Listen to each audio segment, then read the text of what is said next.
You've been told to fix yourself, to become someone better, to heal, grow, evolve, until one day maybe peace will finally come. But what if that's the lie?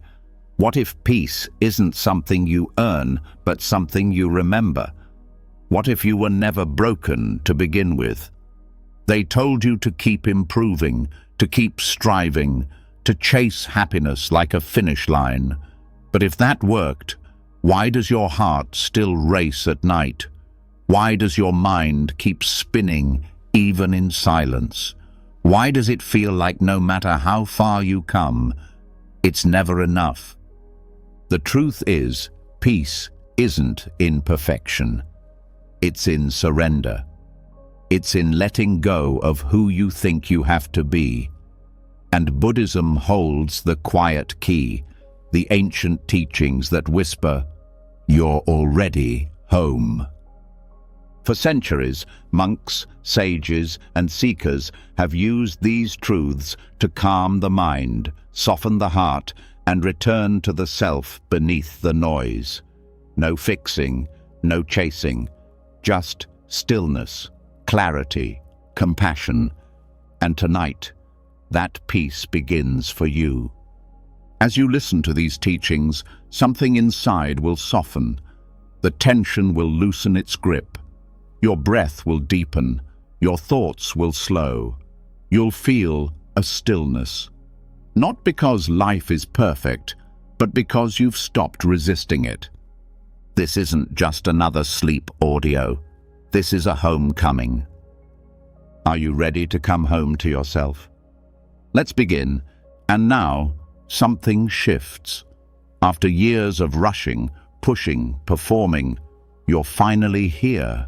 Not just in a room, not just lying down, but here, inside yourself. There's a silence you may have forgotten, a place not outside the noise, but beneath it, a space untouched by opinions, untouched by timelines, untouched by shame.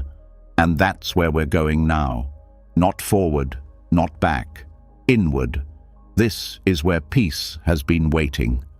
There is a room inside you that does not move when the world shakes. A room that doesn't close when others leave. A room that never demands, never judges, never raises its voice. That room is stillness, and the doorway is pasadi. Pasadi is not a word we often hear, but it holds one of the greatest treasures in Buddhist wisdom, inner tranquility. Not the shallow calm of bubble baths and noise-cancelling headphones, but the kind of calm that stays with you even when life breaks your heart.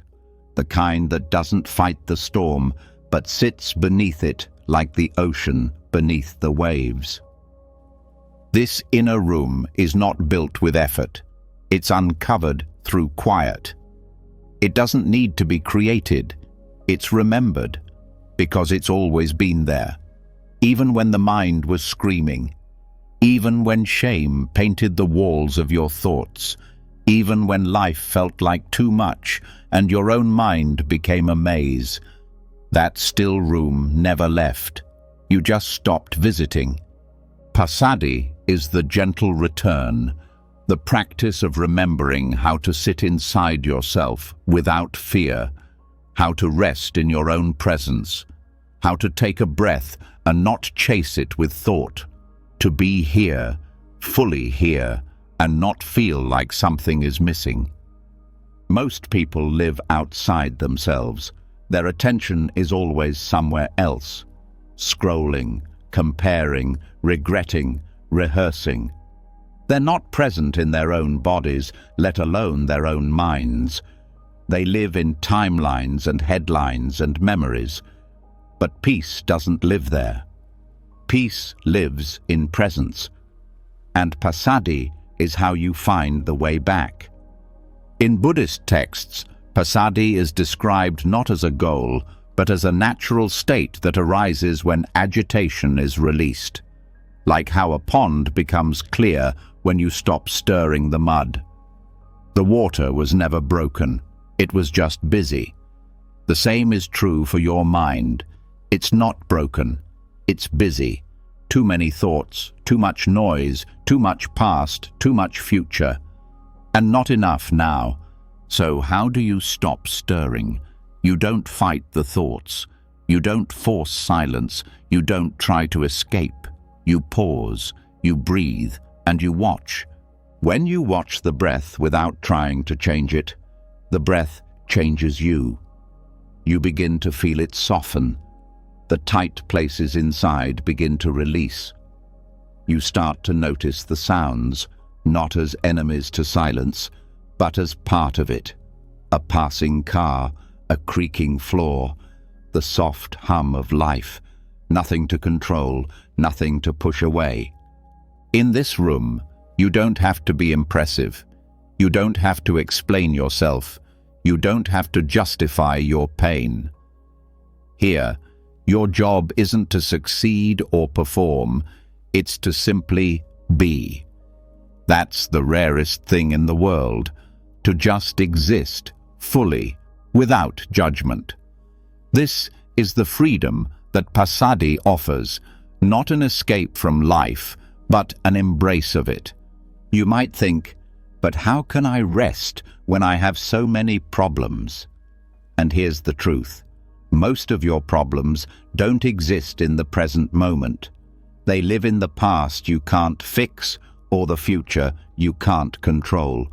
But right here, right now, this breath, this body, this space, it's okay. Maybe not perfect, but okay. And okay is a doorway to peace. The Buddha didn't promise a life without pain. He promised a path that brings peace within pain, and that path leads through the still room inside you. This isn't about meditating on a mountain for 10 years. It's not about being a perfect monk. It's about taking one moment, right now, to come back to yourself, to notice the breath, to feel your weight on the bed or chair, to let your shoulders drop, to let your jaw unclench, to give yourself permission not to solve everything. Pasadi grows when we stop believing every thought, when we stop answering every inner criticism like it's a question that needs solving, when we learn that not everything needs a response. Some thoughts are just clouds. They pass if you stop chasing them. Some emotions are just weather. They change when you stop naming them as your identity. In this room, there are no roles, no identities, no expectations. You are not the parent, the child, the worker, the success, the failure. You are just a presence, a quiet witness, noticing. This is why monks smile with nothing, why hermits live with little but radiate contentment. They've made a home in this room. They don't need life to entertain them. They don't need the world to praise them, because they've found the one place the world can't touch. Stillness isn't boring, it's brave. It takes courage to sit with yourself without distraction, to feel everything, to face everything. But that's where the transformation happens. Because when you stop avoiding the silence, you start hearing your truth. You'll notice that most people aren't afraid of noise. They're afraid of what they'll feel in its absence. But feelings don't hurt you. Resistance does. The more you run, the more they chase. But when you sit down and say, "I see you," they lose their power. The fear softens. The anger dissolves. The loneliness becomes tenderness. And you realize the storm was never against you. It was asking for your attention. Pasadi isn't a technique. It's a relationship. A deep friendship with stillness. It takes time to trust it, especially if you've spent your life racing, escaping, proving. But the more time you spend in that quiet room, the more it welcomes you. and eventually it becomes your refuge. Not just during meditation, but in traffic, in arguments, in grief, in confusion. You learn how to carry stillness with you like a hidden lamp, quiet, steady, always on. And the best part? No one can take it from you. Not circumstances, not failure, not rejection, because it lives inside you. You built it. You return to it. It is yours. Every tradition has a version of this room. In Christianity, it's the peace that surpasses understanding. In Taoism, it's the still center of the turning wheel. In Buddhism, it's pasadi, the tranquility that doesn't depend on anything outside of you.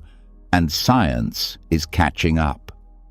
Neuroscientists have found that regular stillness, mindful breathing, body scanning, observing without reacting, rewires the brain. It reduces stress hormones. It increases emotional regulation. It enhances sleep, clarity, and even compassion. Stillness, it turns out, is not passive.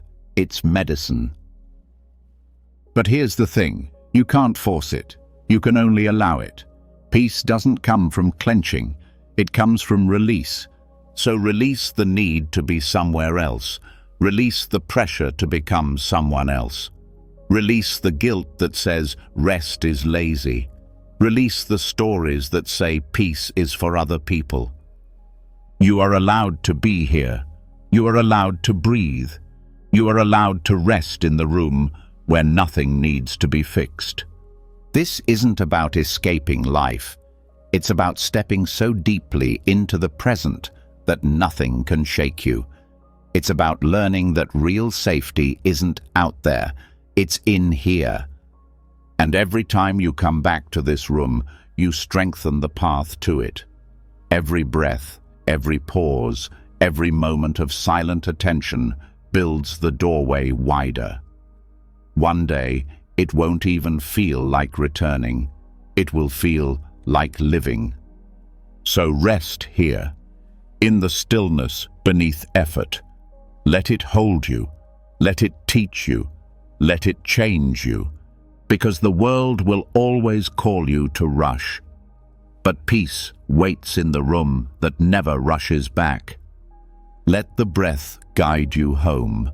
Let pasadi settle your bones, and let the silence become your sanctuary. This is where your real life begins, not in the noise, but in the quiet room inside.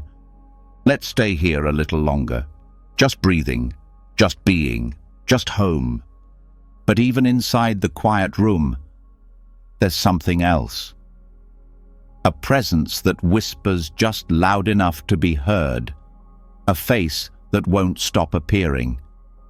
A version of the self that follows like a shadow. It doesn't scream. It criticizes. It doesn't shout. It judges. And while the room is silent, this inner voice keeps the war alive. A war with the mirror. A war with the idea of who you think you're supposed to be. That's where we go next. There's a quiet violence that lives in self-image. It looks harmless, just a glance, just a thought, just a feeling about the reflection in glass or the idea in the mind. But it carves deeper than most words spoken out loud. And the most painful part? It's internal. No one else sees it. No one else hears it. But it never stops. That ongoing argument between who you are and who you think you should be. And it's exhausting, because even when everything seems fine on the outside, career, family, health, there's still a pressure behind the eyes, a tension in the jaw, a discomfort that never quite leaves. As if life keeps asking you to be someone more, someone different, someone better. But what if that pressure isn't coming from life at all? What if it's coming from a belief that was never yours to begin with? What if the whole idea of the self that you're judging isn't even real in the way you've been told? This is where Buddhism does something radical. It introduces the concept of anatta, non-self. And it doesn't do it as a metaphor, it means it. At the core of Buddhist understanding is this truth. There is no fixed, permanent, solid you. Not the body, not the name, not the personality, not even the story. Everything you believe you are is constantly changing.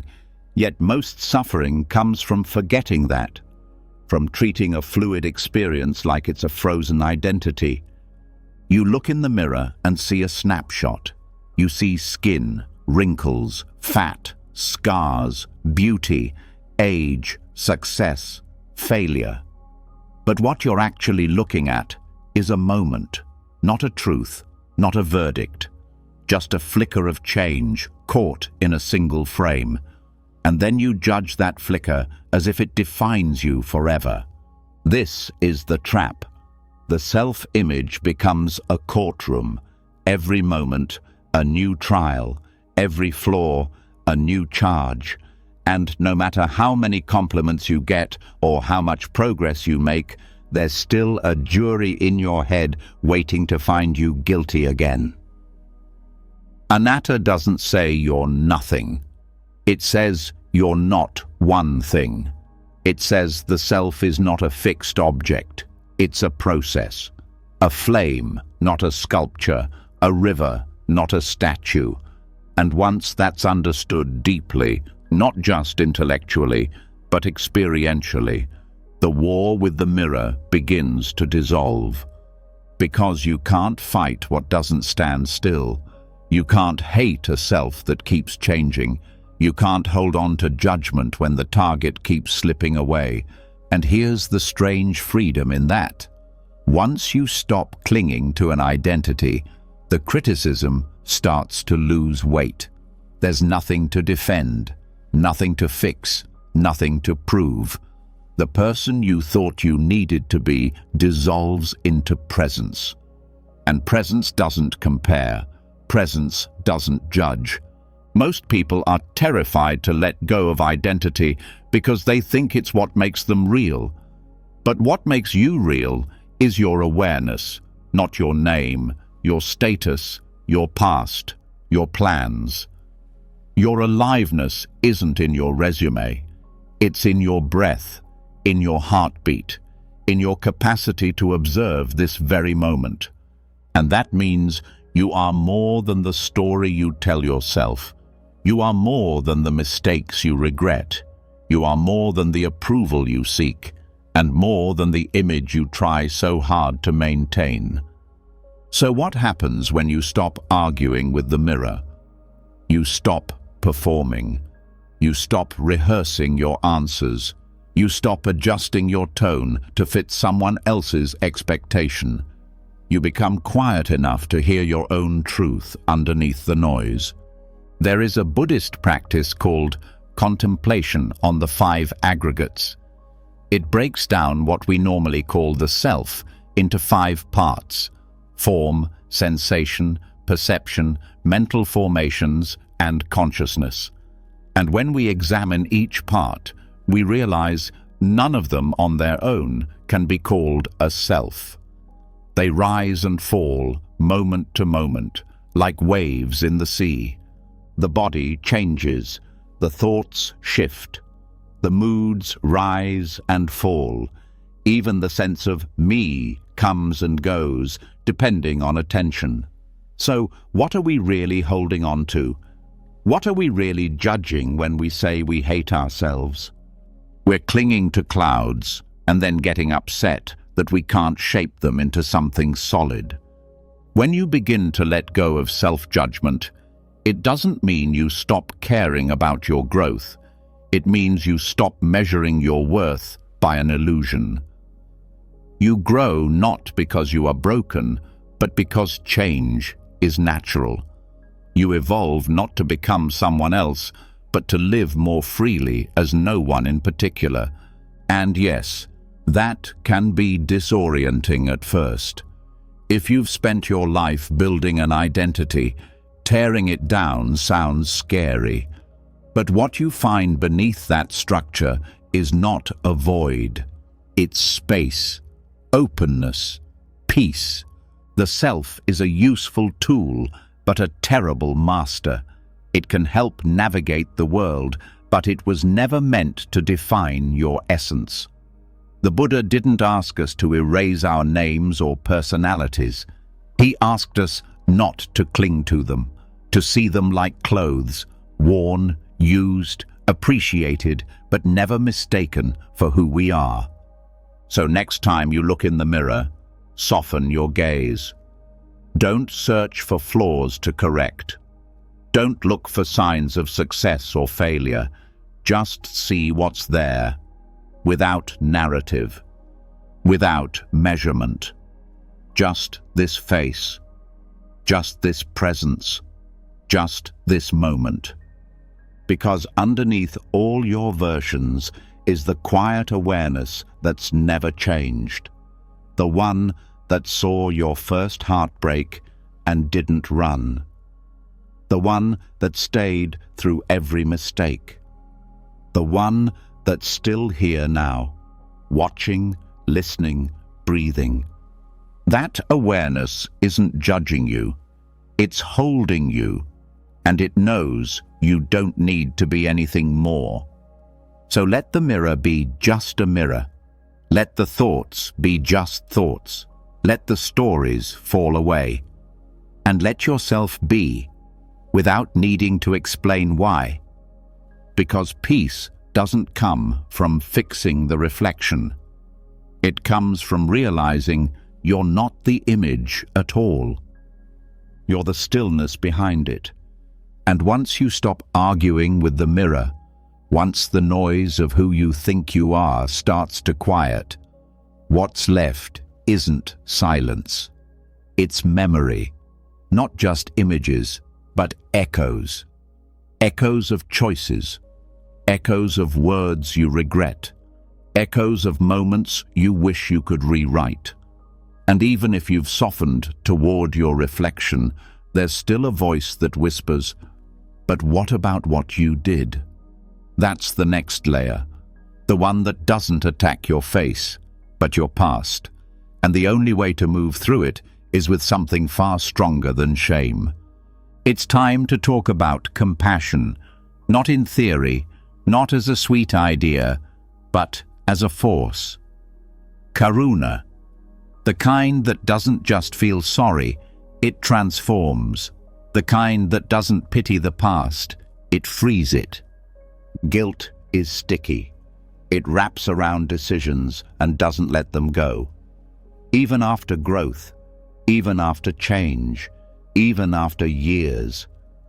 There's a part of the mind that clings to old versions of the self, like they're still standing in the room. And even though that version doesn't exist anymore, it keeps replaying like a loop, a mistake, a word, a look, a moment where you didn't know better.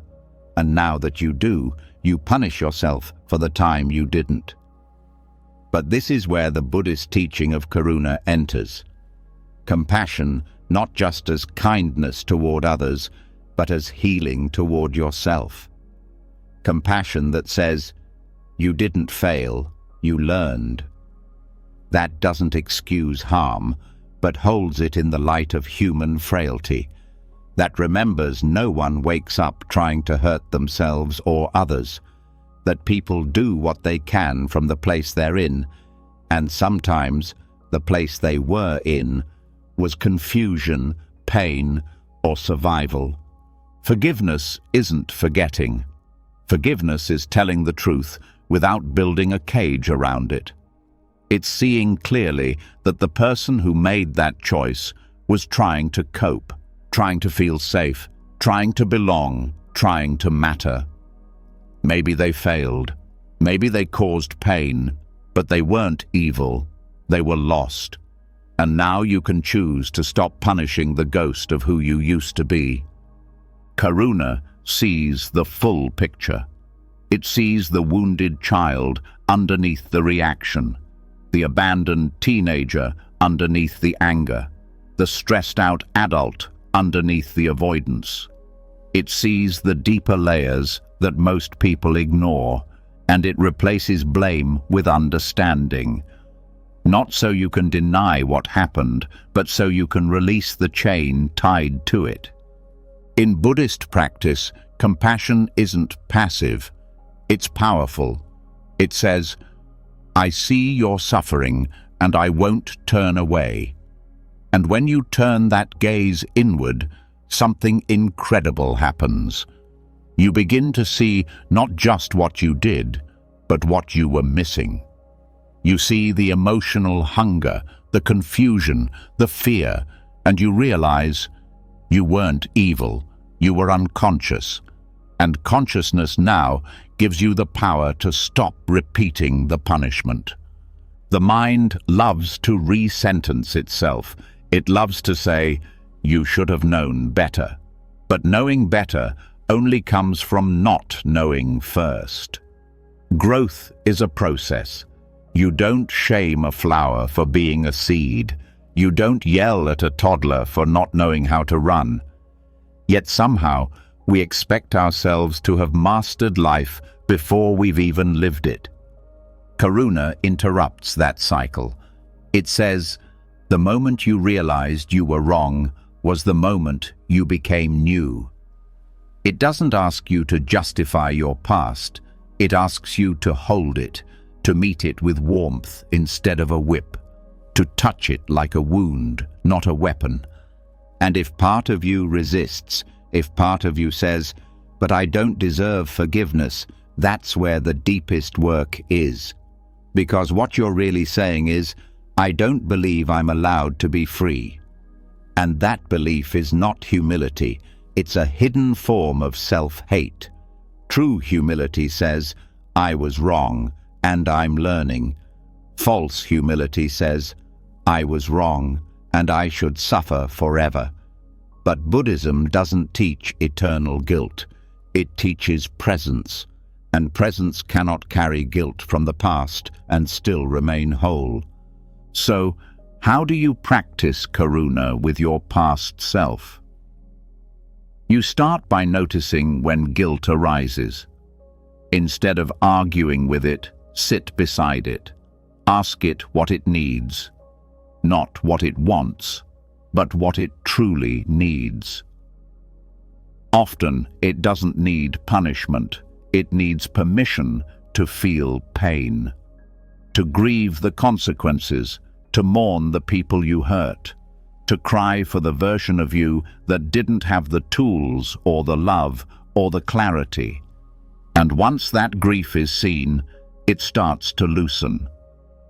Another practice is speaking directly to the younger version of yourself, not to scold them, but to say what they never heard. You didn't know. You were scared. You were trying. You did your best. Not excuses, acknowledgements. Because part of why the wound stays open is because no one ever held it with care. You get to do that now. And it doesn't mean you don't apologize. It means your apology doesn't have to come from self-hatred. It comes from awareness. You take responsibility not because you are a bad person, but because you now see more clearly. That clarity isn't a punishment, it's a gift. It's a way of saying, "I won't let who I was define who I continue to be." There's a reason the Buddha didn't demand perfection from his disciples. He invited honesty. He knew people were learning, shedding, evolving. He didn't ask them to never fall. He taught them how to rise differently. So maybe that's your work now, not to erase your past, but to rise from it with gentleness. To stop confusing shame with maturity. Shame freezes. Compassion flows. Shame isolates. Compassion reconnects. Shame says, "You are the worst thing you've done." Compassion says, "You are so much more than that." Shame ties you to a version of yourself that no longer exists. Compassion unbinds the cord. And it's not just about emotional peace. Self-compassion has been shown in psychological studies to reduce anxiety, increase motivation, improve health outcomes, and deepen relationships. People who forgive themselves don't become lazy.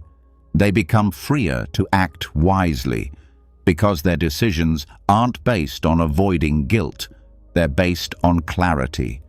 You become less reactive, less defensive, more present, more capable of admitting when you're wrong now, because being wrong doesn't destroy you anymore. You've already survived it. You've already made peace with it. And if you still feel resistance, that's okay. Compassion isn't a switch. It's a practice. Some days you'll soften easily. Some days you'll struggle. But even in the struggle, you're planting seeds. Seeds of mercy, seeds of awareness, seeds of future peace. Sometimes it helps to write a letter. One part from the version of you now to the version of you then, and then one part from them to you now. Let the words come. Let the grief surface. Let the healing begin. And when you feel the guilt rise again, remember this. Every single person on the path of growth has made mistakes. It's not the absence of error that makes someone wise.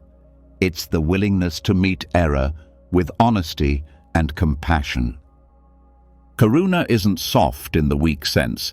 It's soft like water, able to cut through stone. It doesn't excuse behavior.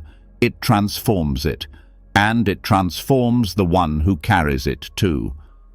So yes, you hurt people. You disappointed yourself. You betrayed your own values, and now you see it. That seeing is the turning point. That seeing is the doorway. That seeing is the beginning of real peace. Because there's no peace without forgiveness. And there's no real forgiveness without self-compassion. Not just for who you are now, but for who you were when you didn't know better. Let that version of you go. Let them rest. Thank them for surviving. Thank them for doing what they could. And then carry forward with love. Not because you've earned it, but because you finally understand that love was never about earning. It was about seeing. And once you forgive the version of yourself that didn't know better, you begin to notice something deeper.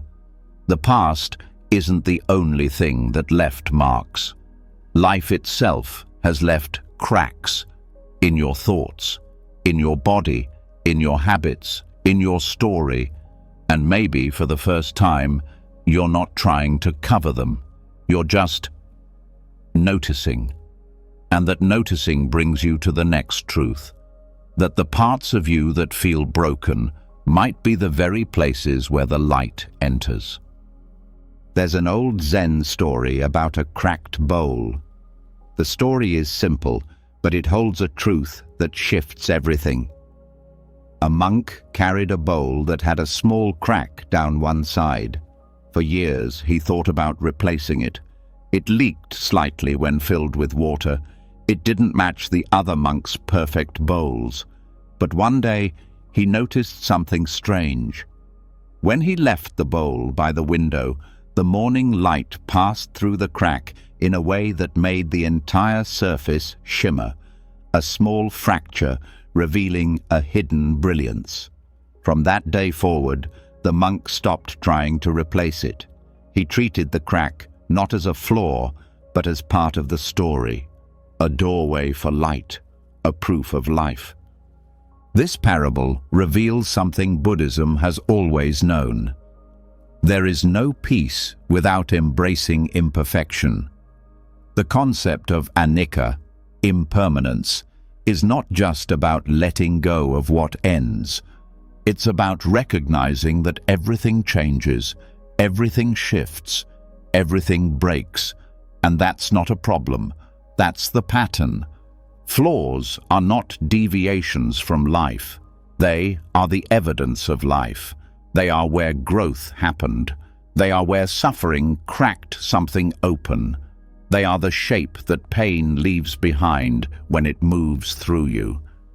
But instead of seeing those marks as sacred, most people see them as shame.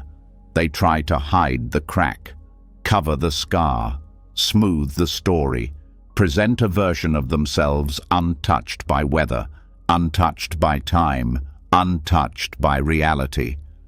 But perfection is the enemy of peace, because peace is only real when it includes the whole picture.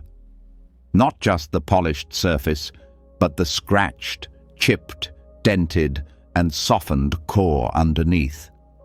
The part that wasn't protected, the part that wasn't spared, the part that still shows up anyway.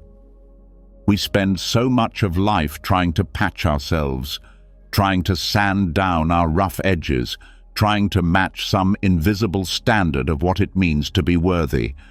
And in the process, we miss the truth that the most powerful people we know, the ones who move us, comfort us, inspire us, are not perfect. They're real. They've bled, they've cracked, they've fallen and stood back up. In Buddhist teaching, there is a reverence for the raw, for what's weathered, for what's incomplete. Not as a problem to fix, but as a place to rest. This is not an aesthetic choice. It's a spiritual one. Because when you embrace imperfection, you embrace reality. You stop demanding that the world match your expectations, and in that surrender, peace becomes possible. Anicca teaches that everything is always becoming something else, and that includes you. You are not meant to stay flawless. You are meant to change. You are meant to age, to bruise, to outgrow versions of yourself, to let go of dreams that no longer fit, to accept that things fall apart not because you failed, but because they were meant to evolve. This understanding changes how you relate to your flaws. You stop seeing them as stains. You start seeing them as maps. Each mark points to a moment, a lesson, a love lost, a mistake made, a risk taken, a period of healing, a season of survival. Without those moments, you wouldn't be here. Without those moments, you wouldn't be you. When you walk into a temple in many Buddhist cultures, you'll often find statues that are chipped, worn, faded. No one polishes them to look new, because the wear is part of their power. They carry the energy of time, of devotion, of endurance. They teach without words. This is what remains when everything else fades. You are that too. You carry the story of time, not just the shiny moments, but the days that stretched forever, the nights that broke you, the mornings you didn't think you'd rise from. You carry those quietly, and maybe no one notices, but the light does. The light always finds the opening.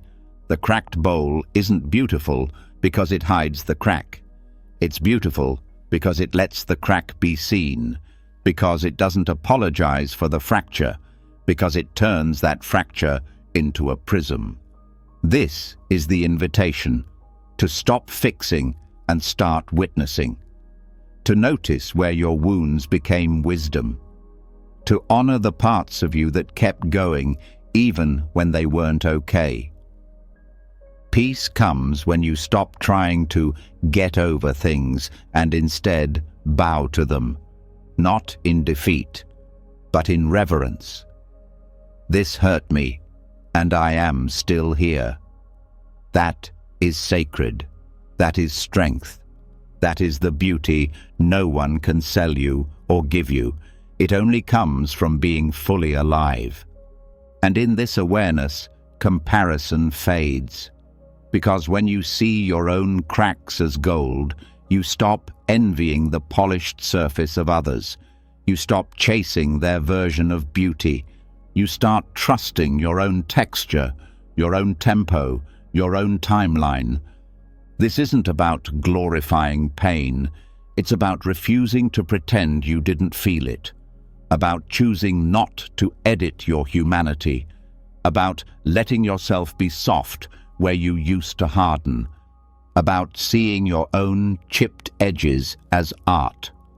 In Japanese culture, there's a practice called kintsugi, repairing broken pottery with gold. The break becomes the most precious part. That's not just a metaphor, it's a spiritual truth. What's broken and lovingly healed becomes more valuable than what never broke at all. This is what happens when you stop hiding, when you stop trying to earn peace by being flawless, when you let the cracks be seen. The gold appears, not from outside, but from within. Anicca reminds you that nothing stays, not the pain, not the judgment, not the fear, not even the self. Everything changes. That means you are free. Free to stop clutching perfection. Free to start appreciating process. Free to stop holding your breath and start living with it. Because once you accept that nothing is permanent, you stop wasting energy trying to hold things in place. You let people go. You let expectations fade. You let mistakes rest. You let peace rise, not because everything is clean, but because everything is real. The cracked bowl becomes not just a symbol, but a practice, a reminder to carry your life the same way, with care, with openness, with the understanding that it's okay to hold something that leaks a little. It's okay to love something that's been dropped. It's okay to keep something sacred, even when it no longer fits someone else's idea of whole. And maybe you start treating others the same way, with gentleness for their rough edges, with reverence for their history, with love that doesn't ask them to be smooth in order to be worthy. When you live this way, the world softens. Judgment thins. Compassion deepens. Presence expands. And your energy returns. Not to fixing, but to living. Let go of the illusion of flawless. Hold the truth of transformation. The bowl cracked because it was used, because it served, because it lived. So did you. You don't need to be repaired. You need to be recognized. Let the light come through. Let it reach every corner. Let it show you that the place you once hid is where peace has been waiting all along. So you've stopped hiding the cracks. You've stopped running from the flaw, the fracture, the softness that makes you human. But now another illusion shows up, a quieter one. It doesn't shame you. It seduces you. It speaks the language of healing. It promises peace. If only you could finally put yourself back together. It sounds helpful, wise even, but underneath, it's just another chase, another belief that who you are is still not enough, that your soul is a puzzle missing its final piece, that you must integrate, fix, combine, align, until the inner chaos finally goes quiet. But what if that's just another trap? Because the idea of self-integration, the popular Western pursuit of becoming whole, can quickly turn into a pressure to perfect the inner world. A soft tyranny that says, you're not allowed to rest until you've figured yourself out. It puts your identity on a shelf, then demands you rearrange it until it looks symmetrical. And every time something new arises, a habit, an emotion, a contradiction, You think, I have to make sense of this now too. This is where Buddhism offers a completely different direction. It doesn't say, collect yourself. It says, release yourself. Not because you're broken, but because you're not an object. You're not a collection of traits to be catalogued. You're not a story to be completed. You're not even a consistent character. You're a field of awareness, a process, an unfolding, and the need to constantly define and organize yourself is the very thing keeping you from peace. The more you chase wholeness, the more fragmented you feel. Because true inner calm doesn't come from assembling the self like a Lego set. It comes from letting go of the idea that there ever was or should be a perfect configuration of who you are. The more you try to become someone coherent, the more exhausted you get when life asks you to be flexible, fluid, or simply present. In Buddhist psychology, there's no fixed self to organize. There are just aggregates, experiences, tendencies, consciousness passing through conditions. The desire to pull those into a singular, polished image isn't healing. It's clinging. It's just a quieter version of ego building. You think you're integrating, but you're still identifying. You're still constructing a version of me that feels safe. And safety, in this case, is based on consistency, not truth. But the truth isn't consistent. The truth is wild. You are compassionate and reactive, wise and forgetful, peaceful 1 hour, overwhelmed the next. One moment you're grounded, the next you're tangled in thoughts. That's not a failure of integration. That's the nature of a living being. The idea that you need to resolve every contradiction before you can rest is a form of spiritual pressure disguised as self-work. When you stop collecting yourself, you begin to relax. You stop asking, how do I make this version of me match that version of me? You stop turning your inner world into a project. You begin to allow contradictions to live side by side. The Buddhist path doesn't ask you to be one thing. It asks you to be present for whatever thing is arising, and that includes mess, confusion, and contradiction. There's a beautiful freedom in realizing you don't have to make everything make sense. Some emotions don't come with labels. Some parts of you don't need an origin story. Some shifts in mood aren't regressions. They're weather. And when you no longer demand internal harmony, you find peace in something much deeper: non-resistance. Non-resistance is not indifference. It's a deep trust in impermanence.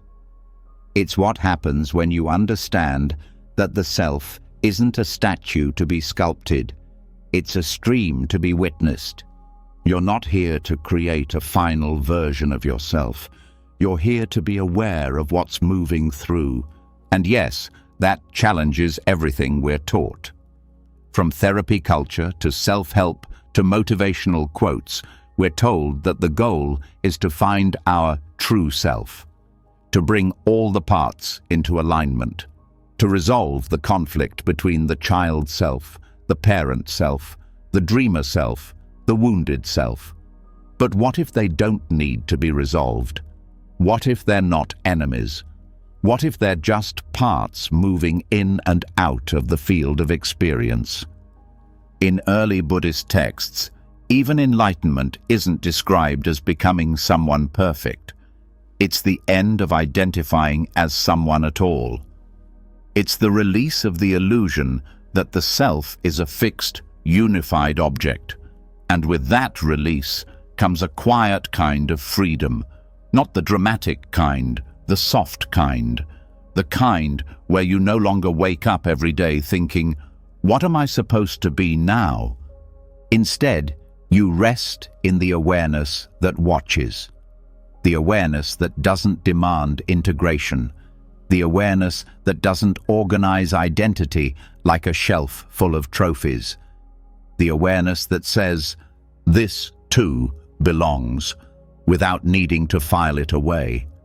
When you stop trying to collect yourself, you stop punishing yourself for changing. You stop saying, "I thought I healed this already," when an old wound reappears. You stop saying, "This isn't me," when you're suddenly irritable, tired, or lost. You realize that you is not a tightrope to walk, it's an openness to experience.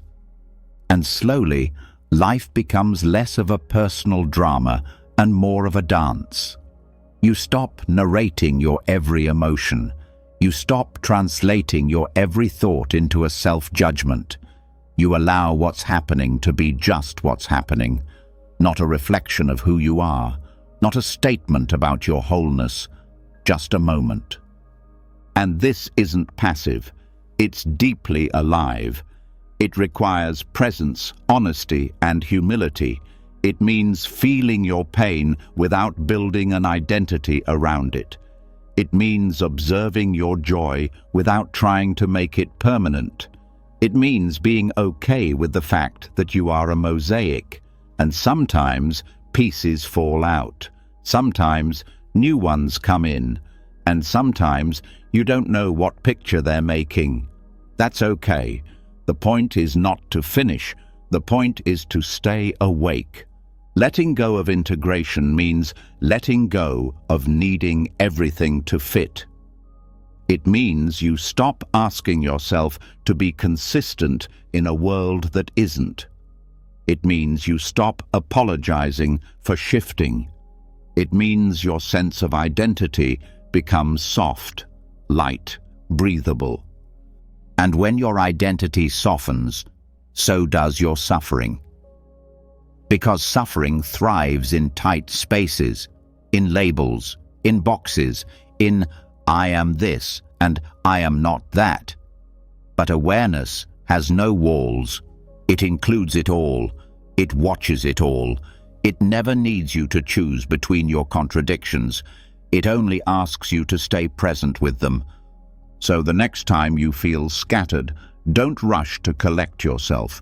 Don't panic. Don't say, "I've lost myself."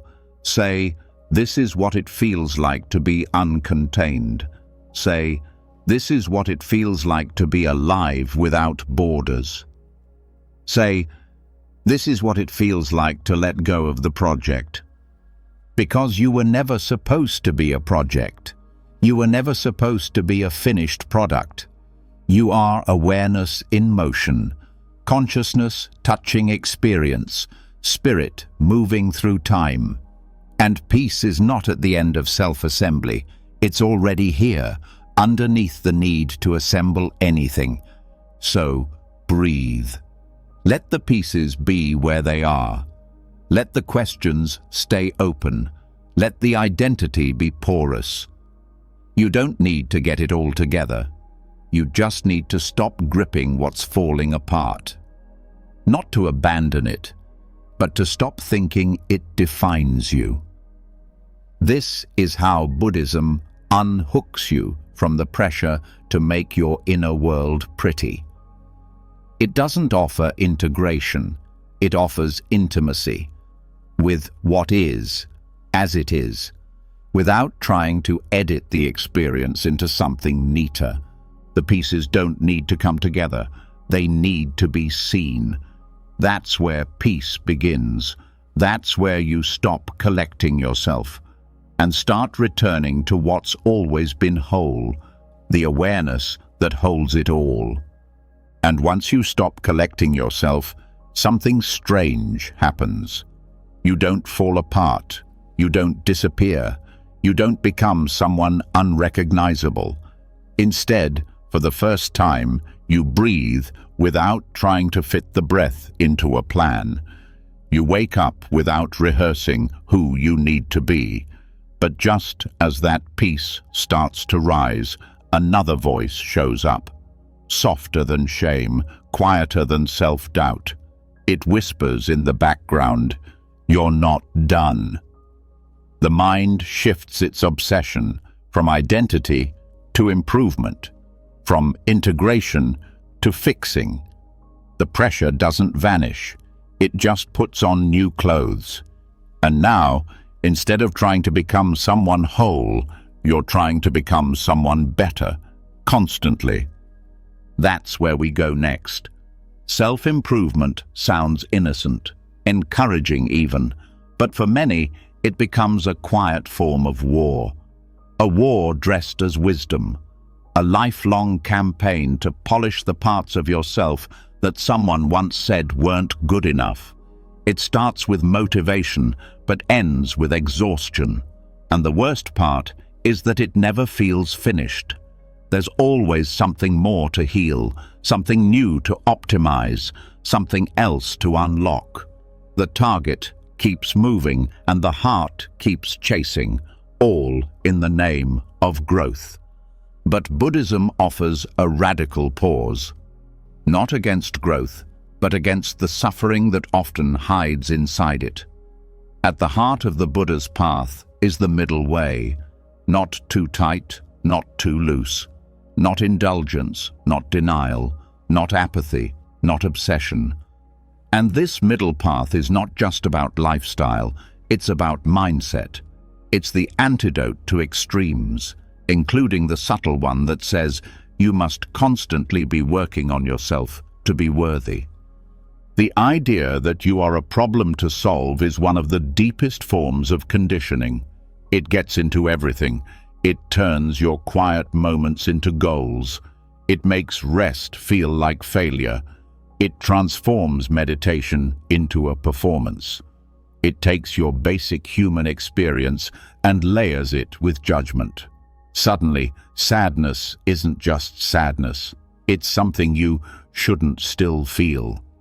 Anxiety isn't just energy. It's something you should have healed by now. And before you know it, your inner world becomes another job, another to-do list, another thing to manage. The middle way says, stop, just stop. Breathe here, feel this, without needing to label it as progress or setback, without trying to extract a lesson, without turning your life into a never-ending project. Because when you're always trying to fix yourself, you forget how to be yourself. You miss the presence that was already here, the one that never needed fixing, only noticing. This doesn't mean you never change. It means the change no longer comes from pressure.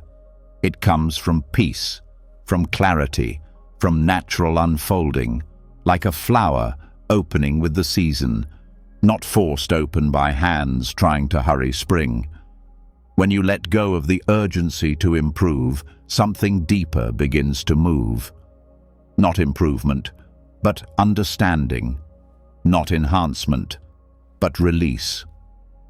Because the obsession with fixing yourself is often rooted in a quiet belief that you're unacceptable as you are, that some feeling, trait, or tendency makes you unworthy of rest. But Buddhism doesn't teach that peace comes after you're done working on yourself. It teaches that peace is already available right now beneath the story of who you think you need to become. When you look at the Buddha's life, you don't see a man obsessed with becoming better. You see someone who sat beneath a tree, not to achieve, but to stop seeking. Enlightenment wasn't a reward. It was the absence of grasping, the moment he realized that nothing needed to be added. That truth was already present, waiting to be seen, not earned. This is the peace beyond improvement. The state where you stop negotiating with yourself. Where you stop saying, "I'll love myself when," and instead begin to rest in the love that doesn't ask for conditions, that doesn't depend on your discipline or consistency or insight, a love that just is. Letting go of the fix-yourself urge doesn't mean you stay stuck. It means your movement becomes natural, like waves returning to the shore, like breath returning to the lungs. Growth still happens, but it's not forced. It's not driven by self-rejection. It rises from stillness, not from struggle, and that stillness has room for everything, for the parts of you that still feel lost, for the habits that still show up, for the stories that sometimes return. Stillness doesn't resist them. It watches, it holds, and in that holding, change happens, not because it has to, but because it wants to. Because when you stop squeezing life, it starts to move. The middle way invites you to notice how often your pursuit of peace creates tension, how often your search for clarity adds confusion, how often your effort to be calm becomes a new kind of noise. And when you notice that, you're free to stop, not forever, just for now, just long enough to see that the moment doesn't need anything added to be complete. This moment isn't incomplete because you haven't improved enough. It's complete because it's real. It's complete because it's here. And your task is not to fix it. It's to meet it just as it is. The more you chase becoming better, the more you move away from the awareness that has always been whole. This awareness doesn't measure. It doesn't compare. It doesn't evaluate how spiritual your thoughts are. It just observes, with clarity, with simplicity, with compassion. The urge to improve often disguises a fear of being seen, of being judged, of being left behind. But awareness doesn't leave. It doesn't shame. It doesn't hurry. And when you rest in it, you begin to feel something strange and unfamiliar. Enoughness. Not as a thought, but as a state. As a body feeling. As a breath that doesn't rush. Enoughness doesn't mean you're done. It means you don't need to become someone else to begin. You don't need to heal everything to feel peace. You don't need to be finished to be worthy of love. The middle way shows you that you don't have to go to either extreme, fixing everything or avoiding everything. You can simply be here, living gently. And when you stop trying to constantly improve, something else returns, joy. Not the high, buzzing kind, the simple kind, the kind that comes from peeling an orange in silence, from watching a leaf fall, from resting your eyes and not needing to learn a lesson. Joy that doesn't teach, it just arrives. The world will always offer more tools, more books, more techniques, and some of them may be helpful, but even the best tools can become cages if they reinforce the belief that you are never enough. The middle way says, use what helps, drop what doesn't, and always return to the place inside that doesn't need tools to be whole. This is the shift from building the perfect self to noticing the perfect presence that was already here, from effort to ease, from fixing to feeling, from climbing to resting. So if today you feel unfinished, messy, undone, good. That means you're alive. That means you're in motion. That means you're part of the natural rhythm of things. The only thing you have to do now is stop fighting that. Let the moment be as it is. Let yourself be as you are. The rest will come. And once you stop trying to fix yourself, something unexpected rises. Quiet. Not relief exactly, but stillness. Not numbness, but a kind of pause so deep it feels like the first breath after years underwater. And in that stillness, something else surfaces. Not a thought, not a goal, a presence. Younger, fragile, Waiting. The part of you that was hurt before you had words. The version of you that didn't need answers, just to be held. And suddenly, all the explanations in the world feel too loud, because what this part needs is silence. Not the absence of sound, but the kind of silence that says, "I'm here now." The kind that heals without speaking. The kind that touches without hands. That's where we're going now. Sometimes the deepest pain doesn't come from what happened. It comes from how long it was ignored, from how often it was minimized, rushed, explained away. Especially when it's the pain of the inner child, the version of you that experienced confusion, abandonment, or shame before you had the language to even describe it. And because it had no words, it got buried in the body, in the breath, in the subtle contractions that never quite release. And now, as an adult, it tries to speak, but it doesn't use words. It uses tension, fatigue, overreaction, numbness. And every time we try to fix it with language, it retreats further into silence. But here's the paradox. The silence it retreats into is also the silence that heals it. Not the cold kind, not the ignoring kind, the noble kind. The kind that Buddhist practice calls noble silence, a sacred, living presence that asks nothing and listens to everything. Noble silence isn't emptiness, it's attention without interruption. It's the quality of being with something without changing it, without trying to improve it, without trying to explain it away. It's the pause that lets old wounds breathe without being dissected. It's the absence of inner commentary that creates room for safety to return. This kind of silence doesn't look like doing. It looks like being. Being with your own history. Being with the part of you that never got closure. Not by giving it more stories, but by giving it presence. When you stop talking to your pain and simply sit beside it, something profound happens. The inner child doesn't need to be convinced that everything is okay.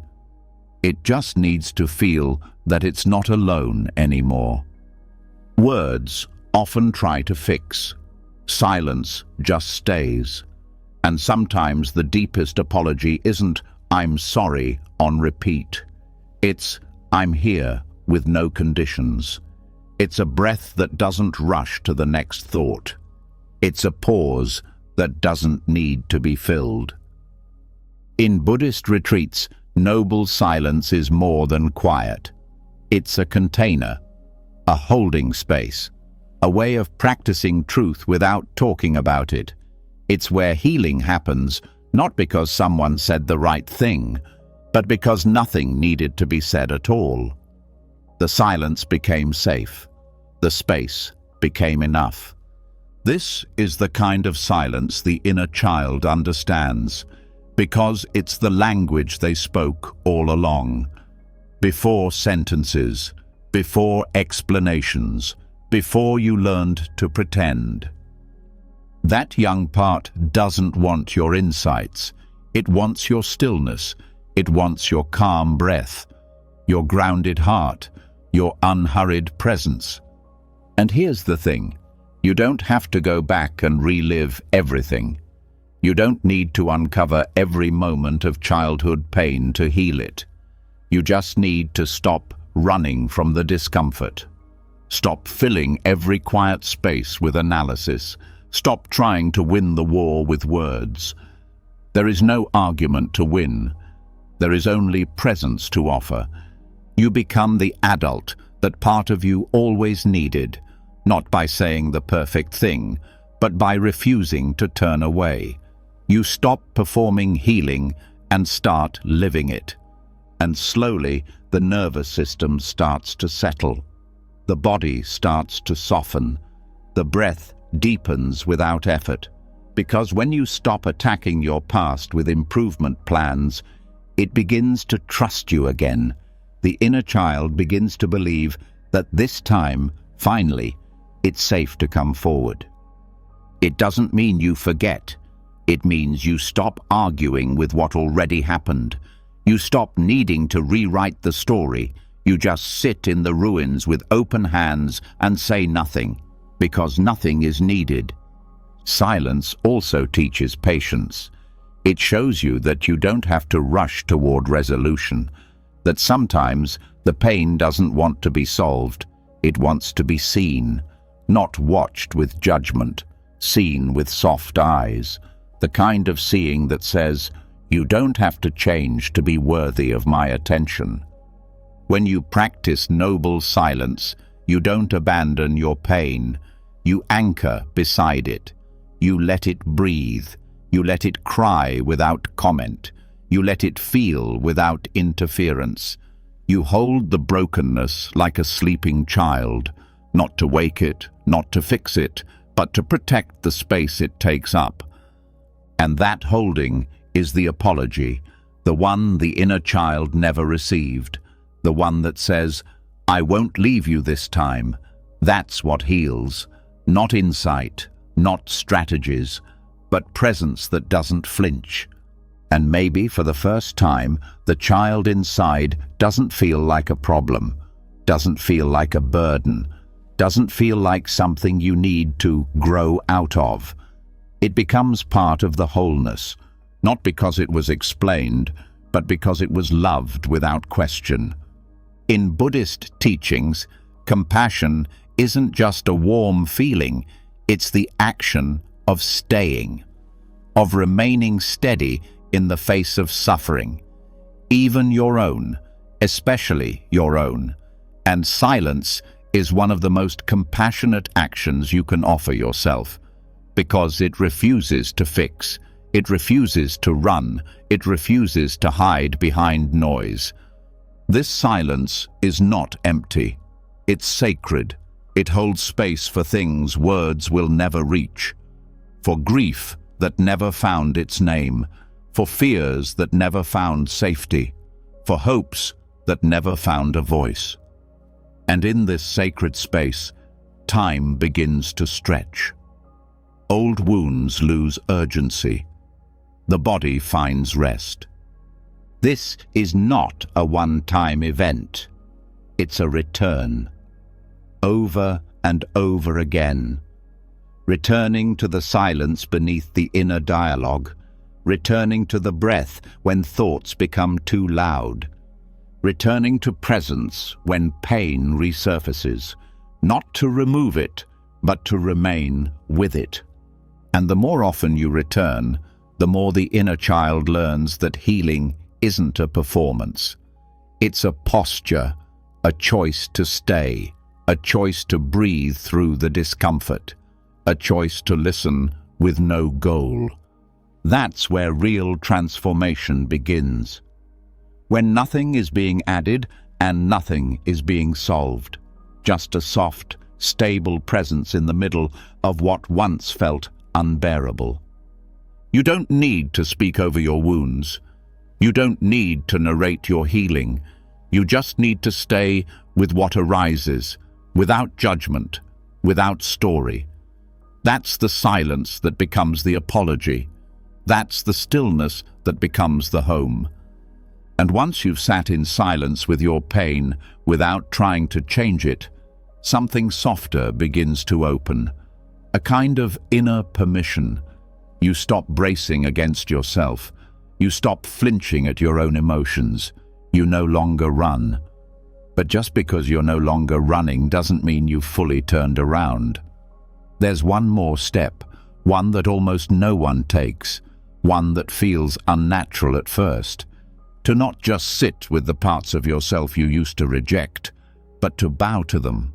To meet your shadows, not with resistance, but with reverence. That's where we're headed now. There is power in bowing, not the kind that submits out of fear, but the kind that sees clearly, that humbles itself not before a person, but before truth. In many Buddhist traditions, bowing is not a gesture of worship, it's a practice of awareness. Each bow is a reminder that the ego is not the center of everything, that life is not something to dominate, but something to honor. And when you bow inwardly to the parts of yourself you've tried to push away, something radical happens. The war ends. The battlefield dissolves. We all carry shadows, aspects of our personality, our behavior, our history that we don't want to claim.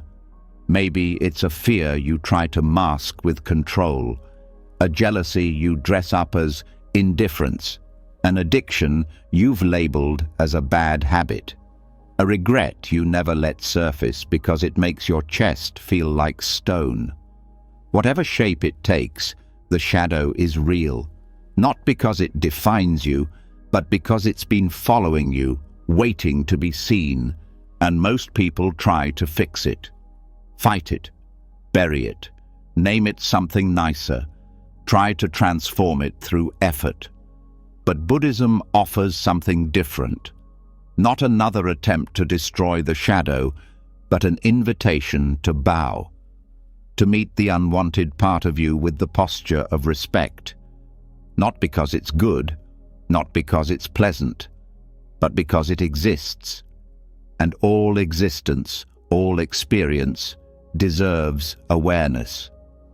The act of bowing is symbolic. You lower yourself, not to shrink, but to honor what has been ignored. You bring the head below the heart. You let humility lead. And when you turn this outward ritual into an inward gesture, it becomes a sacred practice of reclaiming wholeness.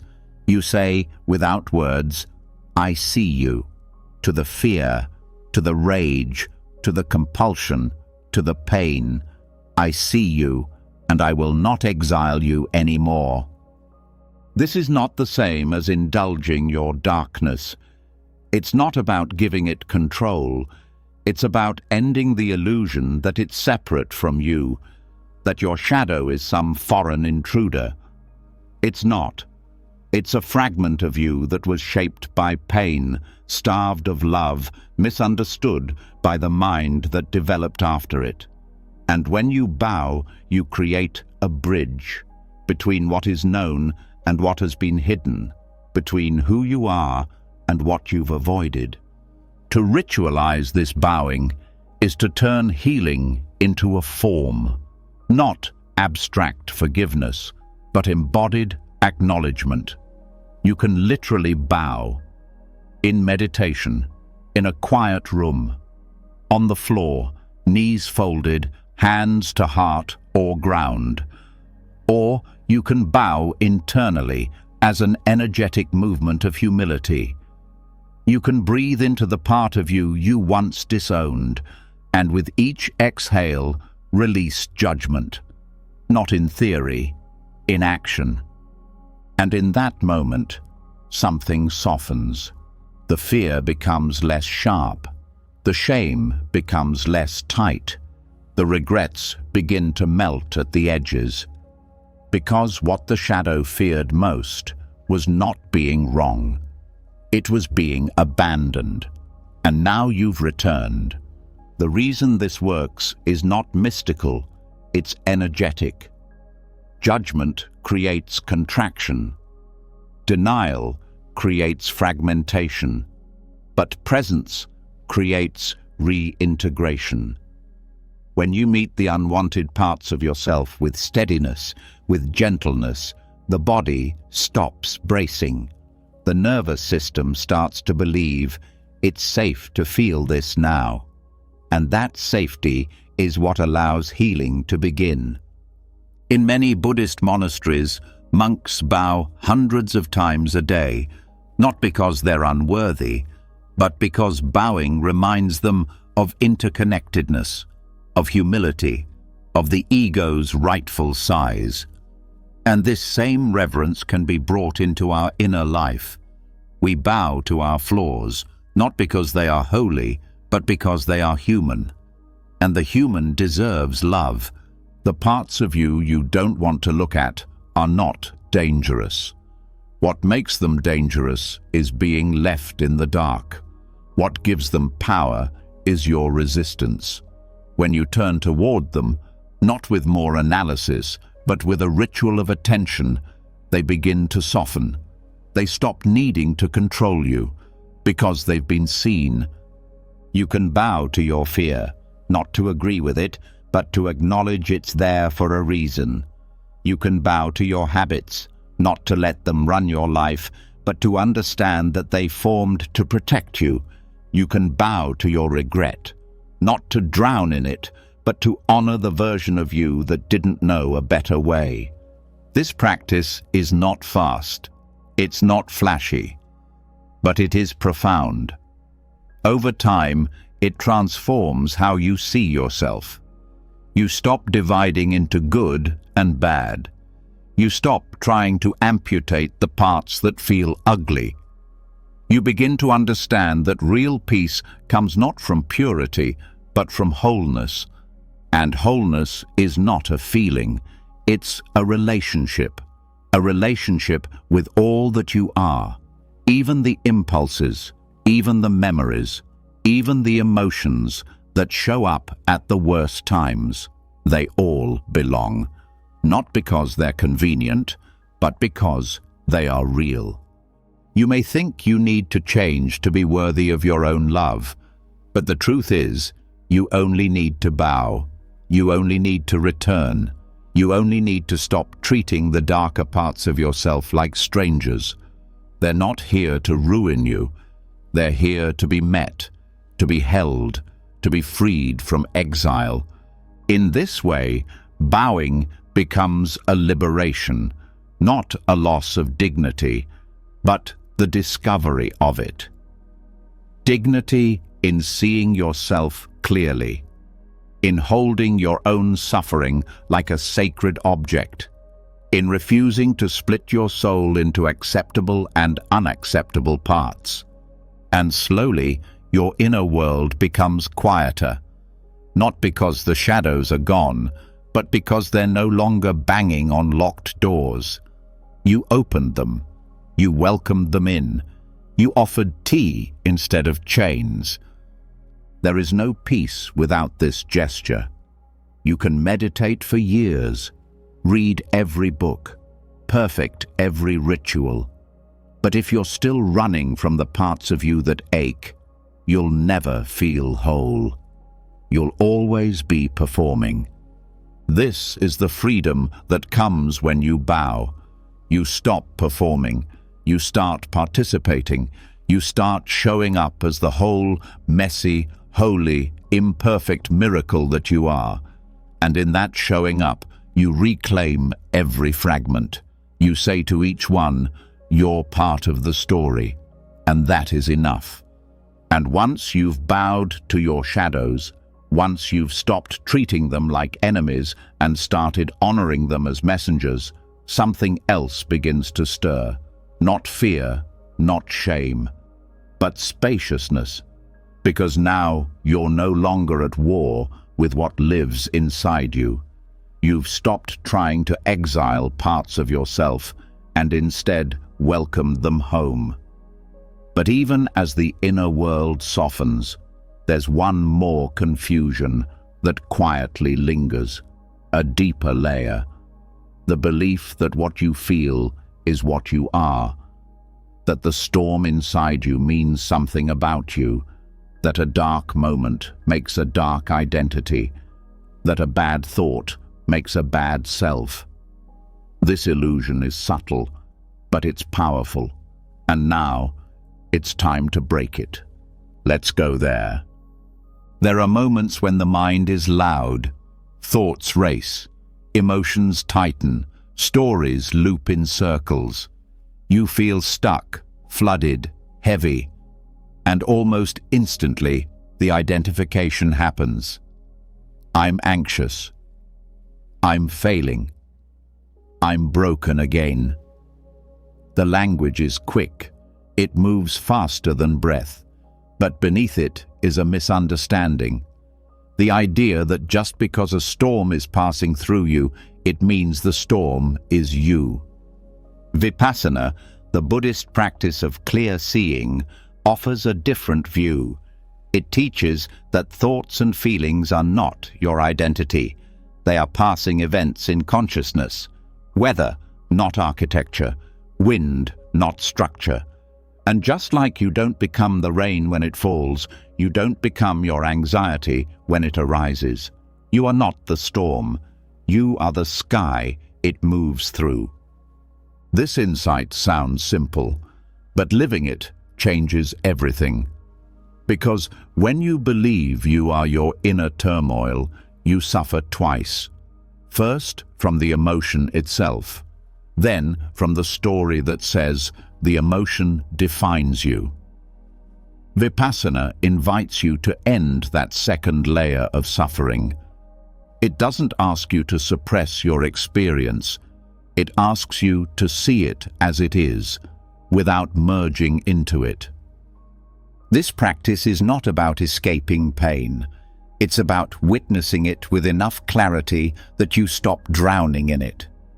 When sadness arises, instead of saying, "I am sad," you notice, sadness is present.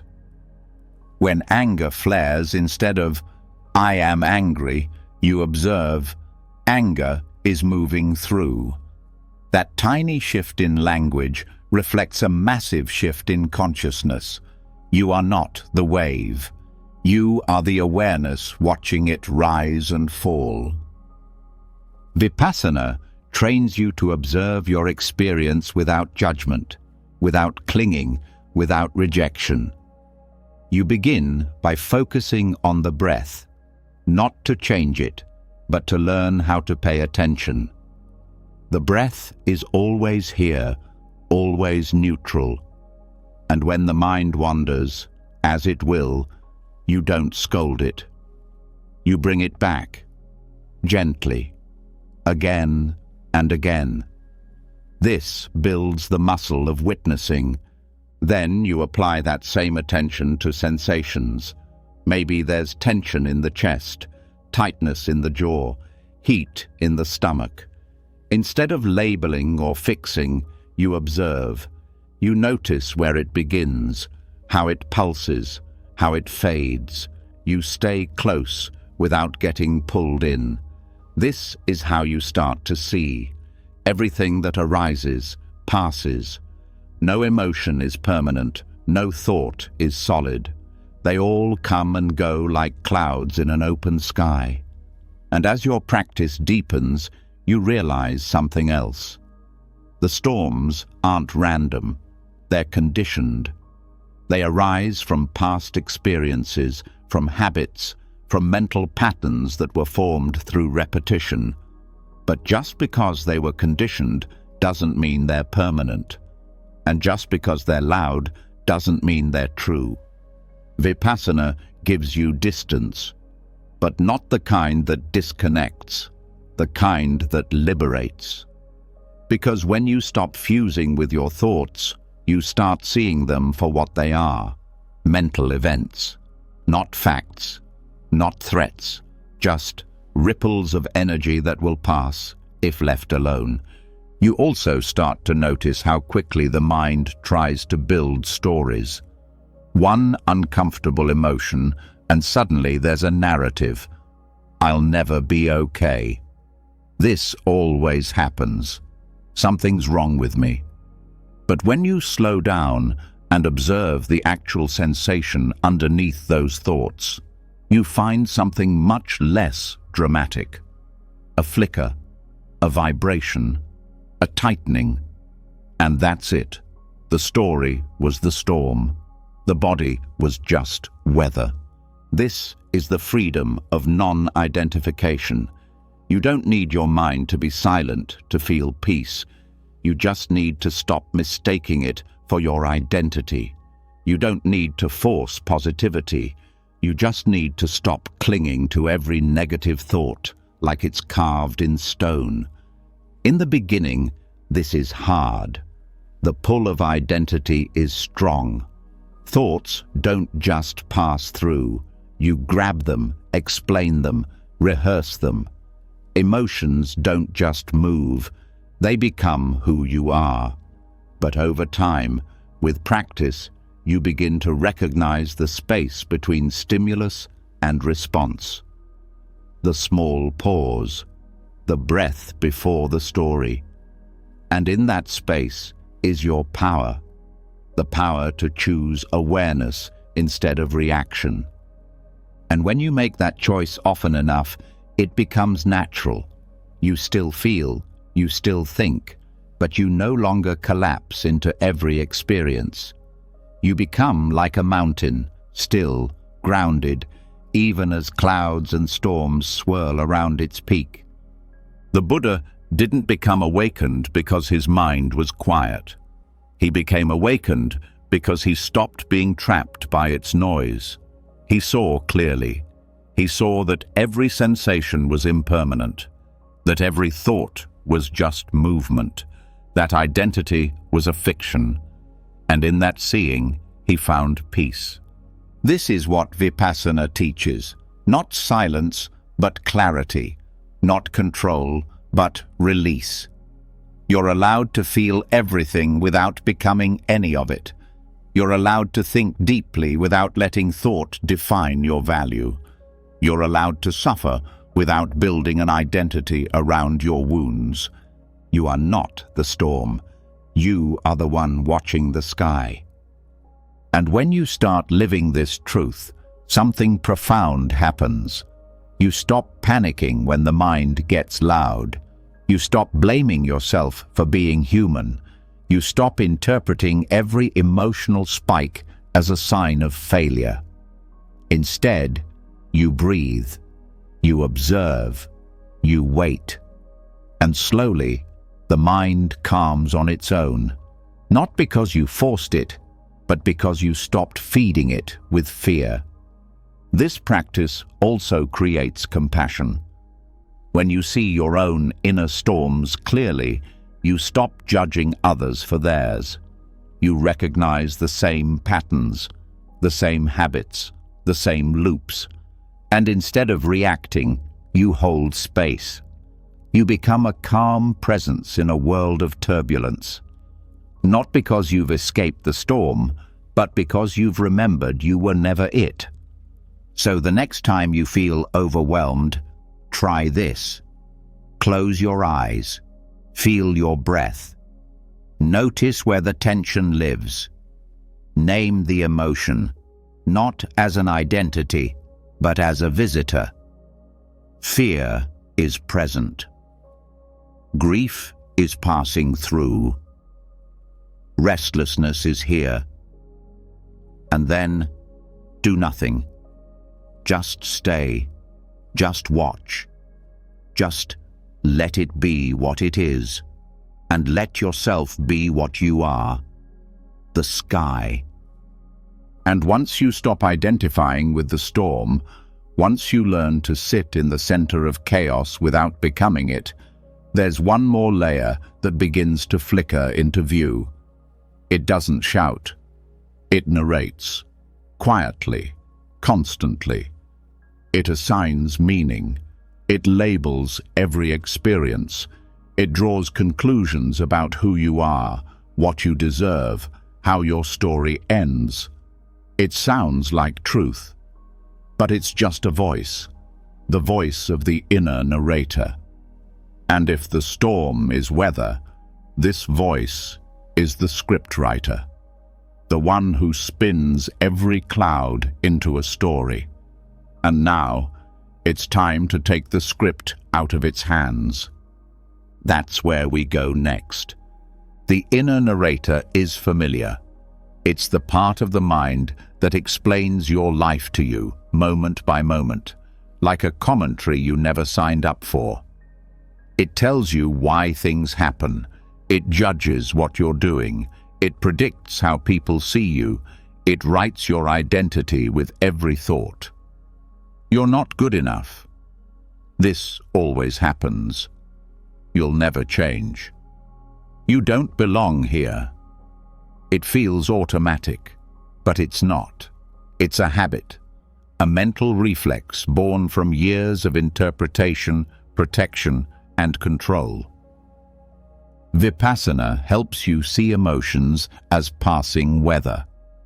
But what about the voice behind the emotions? The one that says what the weather means about you? That voice is what keeps the pain alive. Not the experience itself, but the commentary attached to it. The story. You're not just feeling anxiety, you're being told a story about what that anxiety says about your value. You're not just feeling sadness, you're being narrated into a character who is broken, helpless, or weak. The suffering doesn't come from the feeling alone. It comes from believing the story wrapped around it. And this is where Buddhist mindfulness offers a powerful tool: noting. Noting is the practice of labeling thoughts and mental movements in the most neutral way possible. Instead of merging with the story, you name it. Planning, judging, worrying, remembering. You don't explain it. You don't argue with it. You don't fix it. You just label it and let it pass. This practice does something subtle but life-changing. It breaks the trance. It creates a tiny wedge between awareness and narrative. Instead of being inside the thought, you're observing it. Instead of acting from the script, you're seeing the script as it is, just words, not truth, not destiny, not identity, just words rising and falling in a space of silence. And in that silence, something softer emerges. A peace that doesn't need the story to end. A freedom that doesn't depend on a happy ending. Because once you stop editing the script, you realize it was never the story that needed changing. It was your relationship to it. You've spent years trying to revise the inner narrator, trying to correct its tone, reframe its conclusions, replace negative self-talk with affirmations. But even that can become a trap. Because if you're still writing a new script, you're still in the story. You're still identifying with a version of yourself that only exists in thought. True peace comes when you stop being the character and remember you're the screen the movie is playing on. You don't need to silence the narrator, you just need to stop obeying it. When the mind says, "You're failing," you note, "Judging." When it says, "No one respects me," you note, "Story." When it says, "This shouldn't be happening," you note, "Resistance." That's it. No debate, no explanation, just awareness. And what happens next is not always immediate. The narrator doesn't vanish in a single sitting. It will return. It will adapt. It will try to sound more spiritual, more reasonable. It might even start narrating your meditation. You're doing this right. This is how peace feels. That too is story. Note it. Let it pass. The goal is not to kill the voice. The goal is to see it, and in seeing it, to stop being controlled by it. There's an ancient teaching that says, "Thoughts are visitors. Let them come and go. Just don't serve them tea." But most of us not only serve tea, we hand over the keys, rearrange the furniture, and let them move in. Noting ends that habit, not with aggression, but with clarity. You let them knock, you nod politely, and you let them walk away. This practice is gentle, but it's not passive. It takes effort to notice without reacting. It takes discipline to name the thought without becoming the thought. And some stories will pull harder than others. The story of being unlovable, the story of being too late, the story of being too much. These scripts are sticky because they're old. They were written when you were too young to question them. But now you can. Not with new affirmations, not with intellectual arguments, but with silence, with stillness, with a clear, unflinching gaze that says, "This is not me. This is just a thought, and I do not have to follow it." As you continue this practice, you'll start to feel a gap widen inside. Not a gap of emptiness, but a gap of freedom. The space between thought and self, between script and awareness. And in that space, there is nothing to prove, nothing to perform, no identity to maintain, just presence. You'll stop needing the story to validate you. You'll stop needing the narrator to praise you. You'll stop fearing its criticism, because none of it sticks unless you believe it. And now you see it for what it is. And maybe for the first time, you'll start to hear the silence underneath the narration, the quiet that was there before thought, before interpretation, before memory. That silence is your true nature. That silence is what hears the voice. That silence is the self that cannot be harmed. In that space, you can feel sadness without being a sad person. You can notice doubt without being lost. You can hear the script whisper, "You're not enough," and smile, not in defiance, but in recognition. Ah, there it is again, just a story, and you move on. No defense needed, no counter-narrative required, just awareness. This is what it means to burn the old scripts, not with anger, not with violence, but with the fire of awareness, the flame that sees clearly and lets go. You are not the stories your mind tells you. You are not the character in a plotline built from fear. You are the awareness behind the words, the silence behind the thoughts, the space where nothing needs to be rewritten to be free. And once you see the inner narrator for what it is, just a story machine, you begin to notice something else.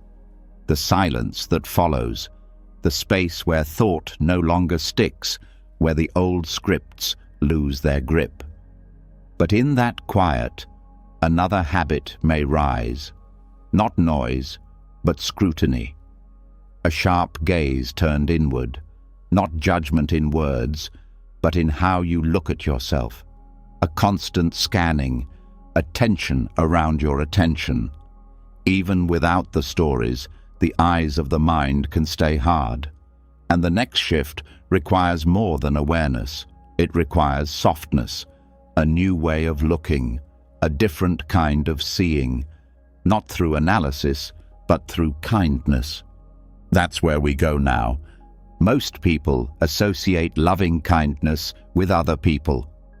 You think of metta as wishing peace for someone far away, someone suffering, someone struggling. But the real challenge and the real transformation comes when you turn that gaze inward, when you direct that same warmth toward yourself.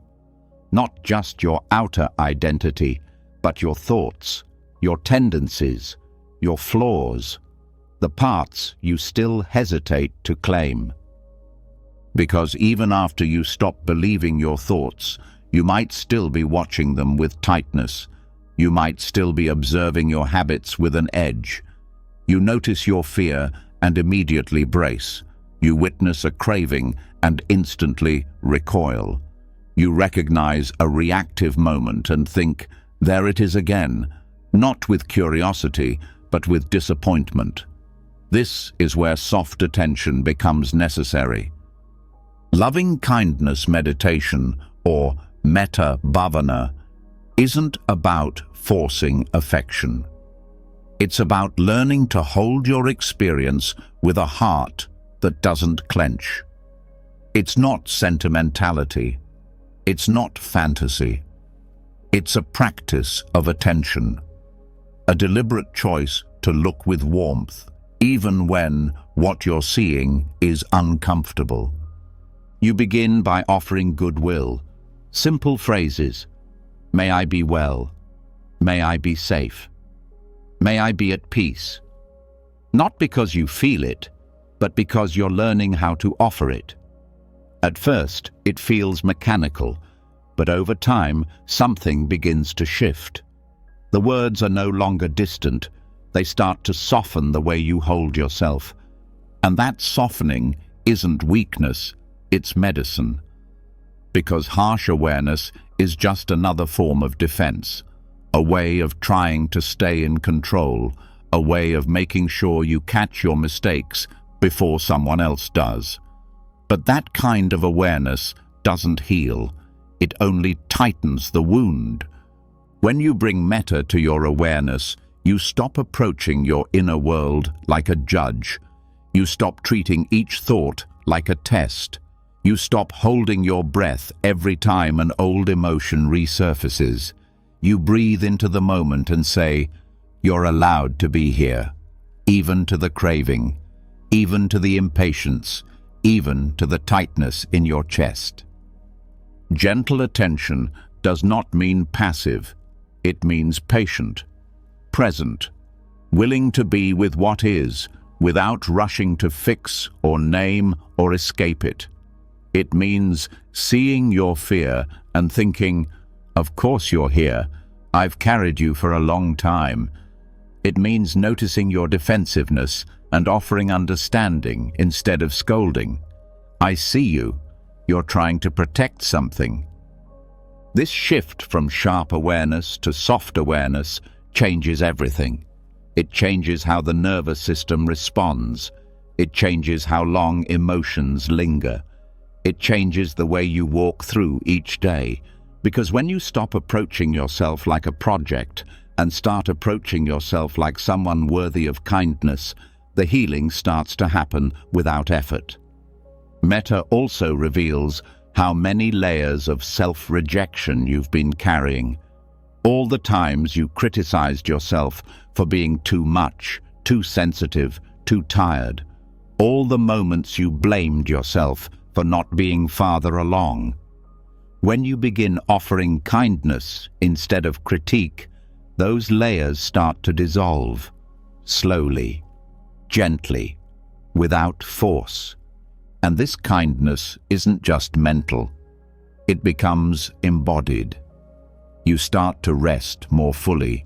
You breathe more deeply. You pause more often. You notice how you speak to yourself in the small moments, the missed text, the forgotten item, the awkward silence. And instead of attacking yourself, you place a hand on your heart and whisper, "Still learning, still worthy." Soft eyes don't deny what's happening. They don't sugarcoat your patterns. They simply refuse to turn experience into punishment. They choose to stay, to see, and to love anyway. Even when it's messy, even when it's uncomfortable. This is what Buddhist compassion means in practice. It's not just an ideal. It's the way you treat your thoughts when they rise. It's the tone you use with yourself after a mistake. It's the silence you offer instead of judgment. The pause before you shame yourself. The breath before you collapse into guilt. And yes, this takes practice, especially if you've spent years equating growth with critique. If your path has been paved with high standards and tight discipline, metta can feel unfamiliar. But with repetition, it becomes natural. You start to default to tenderness instead of tension. You begin each morning not with a checklist of how to improve, but with a gentle wish. May I move through this day with care. You end each night not by replaying mistakes, but by whispering, "You did your best today. Rest now." This soft gaze becomes your foundation, and from it, real change arises.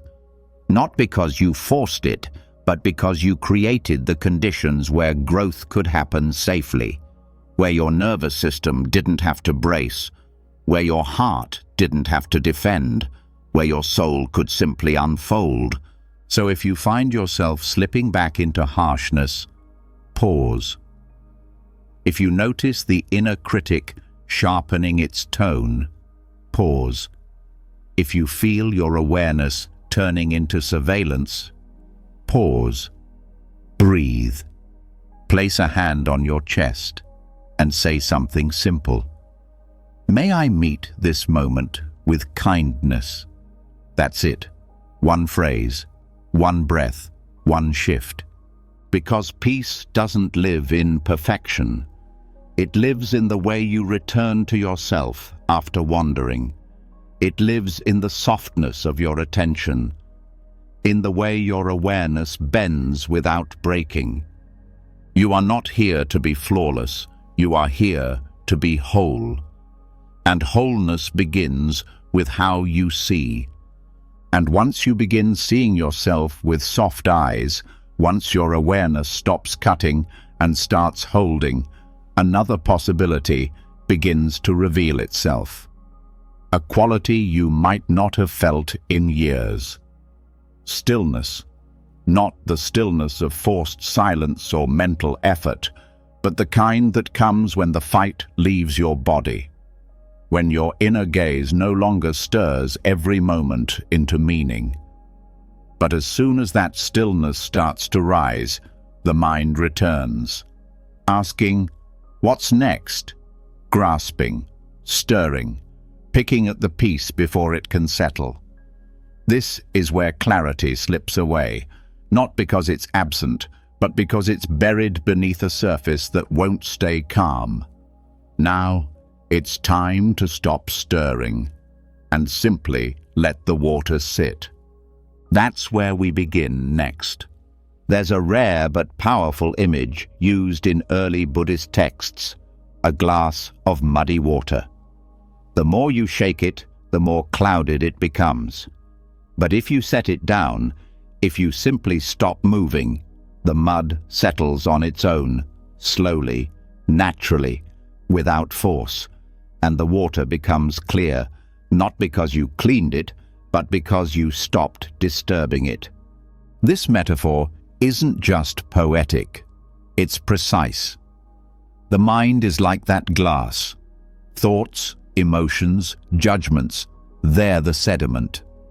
And the more you try to fix, analyze, rearrange, or suppress your experience, the more you keep the mud moving.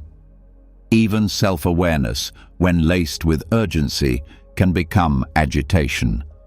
But the moment you stop interfering, clarity begins to rise. Stillness is not empty, it's alive. It's where the real seeing happens, the kind of seeing that doesn't come from thinking, but from being. When the mind stops grasping, the truth beneath your confusion begins to appear on its own.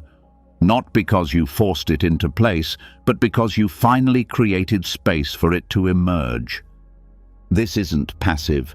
It's not resignation. It's precision through non-reactivity. And it's one of the hardest things to practice, because everything in modern life encourages the opposite. When there's emotional discomfort, the reflex is to fix, to problem solve, to analyze, to talk it through. But all of that is stirring, and stirring keeps the mud suspended. Letting the mud settle requires restraint, not as suppression, but as a kind of sacred patience. You sit, you breathe, you notice the discomfort. You don't push it away, but you also don't move toward it. You don't dramatize it. You don't label it with a story. You let it be there, and you stop trying to speed up the process. It's uncomfortable at first, because when the water is muddy, the instinct is to get clearer by doing something. But clarity doesn't arise from action. It arises from stillness. This stillness doesn't mean freezing. It means non-interference. It means learning the art of non-stirring. You may feel restlessness, a desire to dig deeper, a thought that says, I need to figure this out. But figuring out is another form of movement. It keeps the sediment floating. Clarity is already beneath the surface. It's the natural state of the mind, before interference. Your work is not to create it. Your work is to stop blocking it. This practice of letting the mud settle teaches trust, not in the mind, but in the nature of awareness itself. In the same way that a wound knows how to heal if left undisturbed, the heart knows how to find balance if you don't keep reopening it. The mind knows how to clear if you stop demanding clarity from it.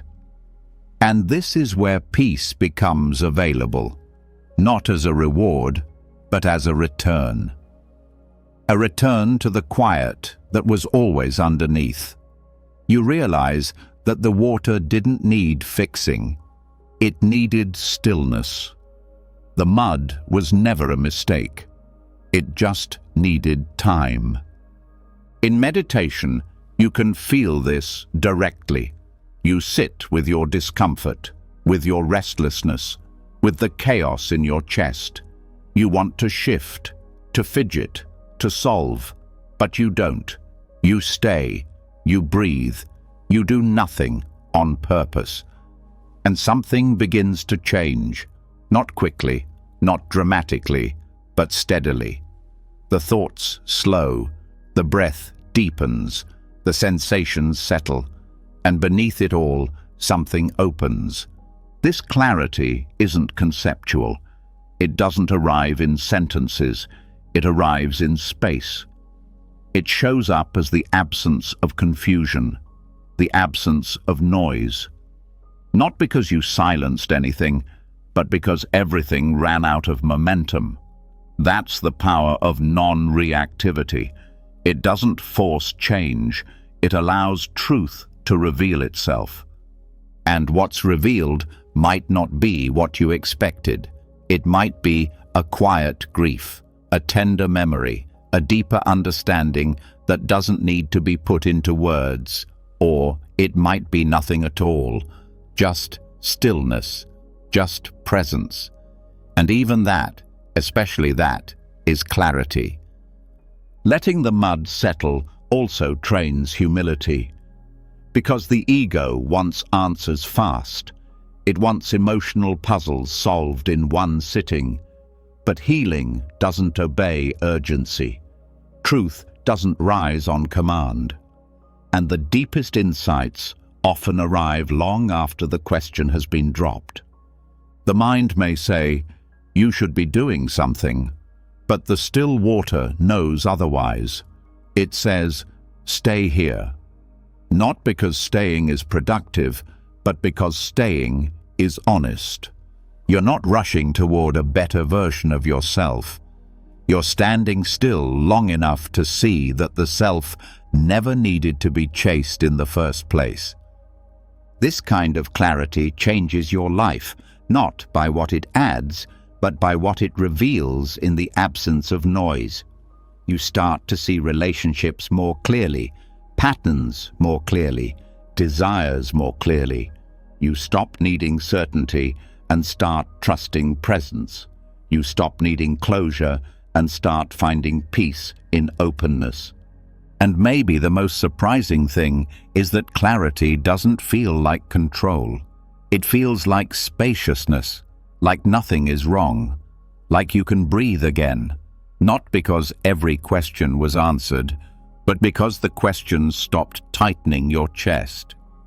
This is how the muddy water heals, by being still, by being patient, by being allowed to be unclear for as long as it needs.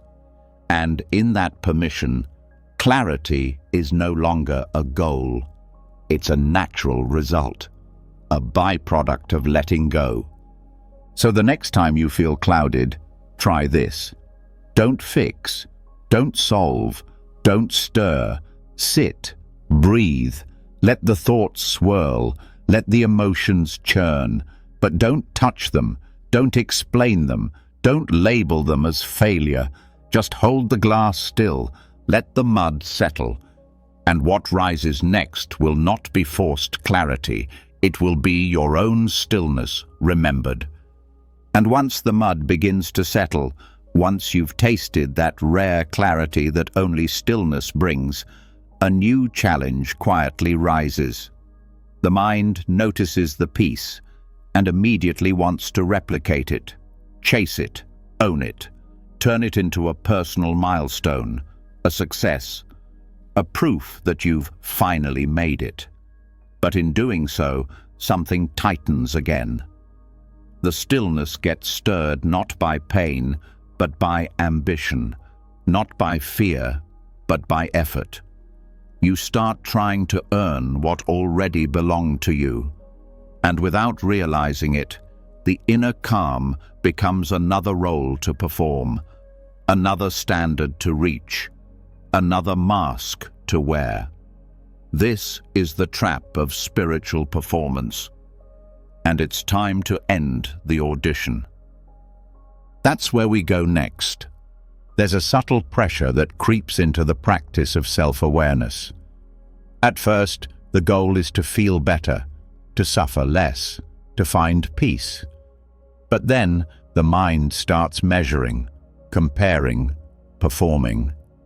You meditate not just to sit, but to become a calm person. You reflect not just to understand, but to be more spiritual. The process becomes a show. For others, yes, but more dangerously, for yourself. A quiet performance for the internal judge who's never satisfied. This happens because the ego is clever. When it can no longer feed on material achievements, it shifts. It starts feeding on inner ones. It uses the language of awakening, presence, and peace. But it still wants to be special. It wants to be enlightened, not because it values truth, but because it wants superiority. It doesn't care if you're free. It cares if you look like someone who is. And suddenly, peace becomes something to deserve, something to earn, something that you don't yet have, but might achieve if you just keep trying harder. You chase stillness like a promotion. You treat meditation like a test. You wear your progress like a resume. But inner peace cannot be performed. It cannot be performed for others, and it cannot be performed for yourself. It is not something you reach by perfect posture or the right playlist or the cleanest routine. It is not waiting for you at the end of your next insight. It arrives when you stop trying to appear peaceful and simply let yourself be as you are. Buddhism reminds us that striving, even for good things, is still grasping. And all grasping leads to suffering, even spiritual grasping, especially spiritual grasping, because it disguises itself as wisdom. But what it really hides is resistance. Resistance to being human, resistance to imperfection, resistance to the mess of your own aliveness. When you strive for inner peace, you create tension, not just in your body, but in your identity. You believe that calmness makes you worthy, that stillness makes you valid, and that when you feel scattered, lost, or restless, you've failed. But there is no failure in being human. There is only the pressure to hide it. You are allowed to be in pain. You are allowed to lose your balance. You are allowed to be on the path without having to prove that you belong on it. You don't need to audition for your own inner silence. True spiritual practice is not impressive. It's not dramatic. It's quiet, unremarkable, invisible from the outside. It shows up in how you breathe during a hard conversation, how you pause before reacting, how you forgive yourself when the thoughts won't stop. And that kind of peace can never be earned, because it was never being withheld. It was only being delayed by the belief that you didn't deserve it yet, that you hadn't worked hard enough, that you weren't spiritual enough. But the truth is this: peace is not a prize. It's a resting place, one that's always available the moment you stop running. The idea of being ready for peace is another lie the ego tells. You don't need to be pure to feel calm. You don't need to be fixed to be free. You don't need to be a certain kind of person. You only need to stop performing. And when you do, the whole inner landscape changes. You stop trying to appear wise and start allowing yourself to be confused. You stop curating your emotions and start letting them speak. You stop managing your thoughts and start observing them without panic. This doesn't mean you abandon the path. It means you walk it barefoot, without costume, without props, without needing your steps to look beautiful. It means you stop trying to do it right, because even that is ego. The need to perform the correct version of healing, the need to follow the perfect script. But healing doesn't follow a script. It's messy, uneven, honest. And sometimes it looks like stillness. Sometimes it looks like falling apart. But peace is not what happens when everything feels good. It's what happens when you stop pretending, when you stop editing your experience to make it more acceptable, when you stop thinking of yourself as a problem to fix, when you stop chasing the image of who you think a peaceful person should be and just return to who you actually are. In Buddhist terms, this is non-striving. It doesn't mean apathy. It means your actions don't come from lack. Your practice doesn't come from shame. Your discipline doesn't come from insecurity. It comes from care, from presence, from returning, not reaching. And when you stop striving, everything softens. Your shoulders, your jaw, your timeline. You don't rush your emotions through the door. You don't scrub your thoughts until they shine. You just sit. You breathe. And you trust that being here is enough. Because it is. Even when your breath is shaky. Even when your thoughts are loud. Even when your body feels like chaos. You are enough. Not because you've earned peace, but because peace doesn't need a reason to reach you. It's what's left when the grasping stops. So, if you feel like you're not doing enough, pause. If you feel like peace is still far away, pause. If you feel like you're failing because you're not always calm, pause. And in that pause, ask yourself, am I performing peace or am I resting in it? Then stop the audition, take off the mask, let go of the role. Sit as you are, not as you think you should be, and let the truth meet you there. And once you stop auditioning for inner peace, once you give up the performance and sit in your own presence without needing to prove anything, a quiet truth rises from beneath all the effort. Something deeper than calm, something older than shame. The realization that you're still holding on, not just to expectations or emotions, but to identities, versions of yourself that were built to survive, to be liked, to belong. Versions that served a purpose once, but now only keep you small, and now that you're no longer performing, it's time to let them die. That's where we go next. There are identities we wear without even knowing it. Roles stitched together from memories, fears, praise, and pain. They form early: the good child, the achiever, the strong one, the peacemaker, the rebel, the overthinker, the caretaker. These roles once protected us. They helped us function. They made us feel safe or seen, but over time, they become prisons. You forget that you put the costume on and start to believe that the costume is you. But Buddhist practice teaches that the self, this thing you call me, is not solid. It's not permanent. It's not even necessary. It's a collection of patterns, movements, attachments. Ego is not just arrogance or vanity. It's every part of you that believes it must hold a shape to survive.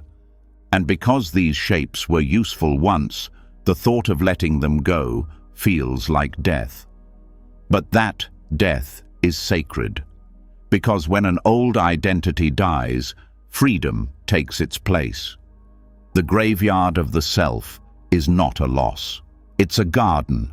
Each identity you lay down becomes compost. It fertilizes the ground of awareness. It allows something softer to grow. Ego death is not violent. It's not dramatic. It's not about rejecting yourself. It's about releasing the version of you that no longer serves. It's the soft shedding of a layer that's become too tight. A quiet burial of a name that no longer fits. And this letting go isn't mental. It's felt in the body. It's the weight that lifts when you stop pretending to be strong. The exhale that comes when you stop trying to be the smartest person in the room. The tears that fall when you realize you no longer need to be the one who always keeps it together. In meditation, ego death can be practiced gently. You sit, you breathe, and you allow yourself to ask, who am I when I stop clinging to roles? Who am I when I stop needing to be seen a certain way? Who am I when I stop naming myself by my thoughts? At first, the answer feels like nothing. No identity rushes in to fill the space. It feels like emptiness. But stay. Stay with the emptiness, because it's not the absence of self, it's the presence of truth. The self that can be named is never the whole story. The self that dissolves is not your essence, it's your container. And when the container breaks, awareness spills into everything.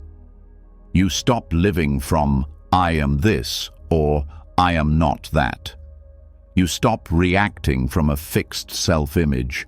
You stop defending a version of yourself that you created decades ago just to survive middle school or earn love from a distracted parent.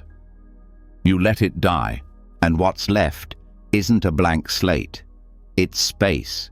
Soft, open, breathing space, where presence becomes the only identity, where the only name that matters is here. This kind of death is healing because it doesn't destroy, it unburdens. It lets the masks slip off so the skin underneath can finally breathe. And yes, some of these identities will try to return. They'll whisper, "You need me." They'll say, "Without me, who are you?" But you don't need to answer. You only need to breathe. Let them speak. Let them fade. Let them fall. Let them die. And it will feel strange at first. To no longer need to be the helpful one. To no longer introduce yourself by your wounds. To no longer shrink into the shape of someone's expectations. But slowly, that strangeness becomes relief. You don't owe the world a consistent identity. You don't need to be understood in order to be free. The truth is, most of what you've called personality is just pattern. Most of what you've defended as who you are is just repetition. And when you stop repeating, the pattern ends.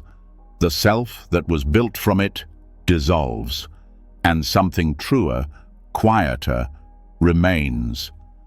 This is why Buddhists bow to impermanence. Not because change is easy, but because clinging is suffering. When you hold on to a fixed idea of who you are, you trap yourself. And when life moves in ways that don't match that idea, you break. Not because life is cruel, but because you refused to change shape. But the real self doesn't break, because it doesn't cling. It watches, it adapts, it rests in silence, it trusts the letting go. And when you live from that place, your whole relationship with suffering shifts. You no longer say, "This shouldn't be happening to me," because there is no fixed me for it to happen to. You feel pain, but you don't become a victim. You feel joy, but you don't become attached. You move through life like water, fluid, full, free. So how do you practice ego death without force? You start by noticing where you resist change, where you keep rehearsing old roles, where you flinch at the idea of being seen differently. Then you soften. You don't attack the identity. You thank it.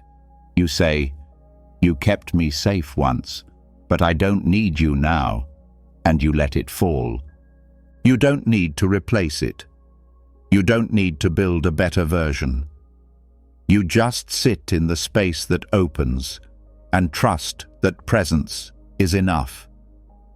And in that space, you might find a kind of peace you've never known. A peace that doesn't depend on who you are. A peace that welcomes every feeling, every silence, every breath, without needing to name it. Because the self that needed a name is gone. You're not unfinished. You're unfolding. You're not unworthy. You're undefined. You're not lost. You're just no longer clinging to a map drawn by someone who never really knew you. Let it die. Let the old self return to the earth. Let the performance fall into stillness. Let the mask dissolve in silence. And let the space that remains become your home. And once the old identities fall, once the roles collapse and the storylines go quiet, you're left in a strange and unfamiliar place. Not lost, not broken, but wide open. And in that openness, the mind does what it always does when things get still. It starts asking questions. Why am I here? What's the point of this? What am I supposed to do now that I'm not who I used to be? It reaches for purpose, like a hand reaching for a wall in the dark. And here's the twist. Maybe there is no wall. Maybe there is no final answer. And maybe that's not a problem. Maybe that's peace. That's where we go now. There is a deep and quiet suffering that hides beneath the search for meaning. It doesn't scream, it hums, a constant tension behind the eyes, a pressure in the chest that says, "Make this count. Prove your worth. Find your purpose. Make it make sense." From childhood, we are taught to believe that life must have a reason, that pain must serve a higher function, that every moment must be folded neatly into a narrative. But Buddhism offers a different path, not a hopeless one, but a freer one, the path of letting go. The mind wants meaning the same way it wants safety. It builds frameworks, assigns labels, creates timelines. It takes everything you feel and demands to know what it's for. What does this sadness say about your growth? What lesson are you meant to learn from this failure? What purpose does your suffering serve? And if it can't find an answer, it panics. It declares the moment a waste. It calls you lost. But this panic only comes from one belief, that life must mean something in order to be worth living. What if that belief is wrong? Not wrong in a cynical way, wrong in a liberating way. Because if there's no grand narrative to live up to, no cosmic scorecard to fulfill, then you're allowed to live fully, lightly, honestly. You're allowed to feel without decoding every sensation. You're allowed to move without needing it to be progress. You're allowed to rest, not as recovery, but as life itself. The pressure to make everything meaningful can become its own kind of cage. Every emotion gets turned into a signal. Every silence gets turned into an opportunity for growth. Every experience is weighed down by expectation. The ordinary gets rejected. The quiet gets ignored.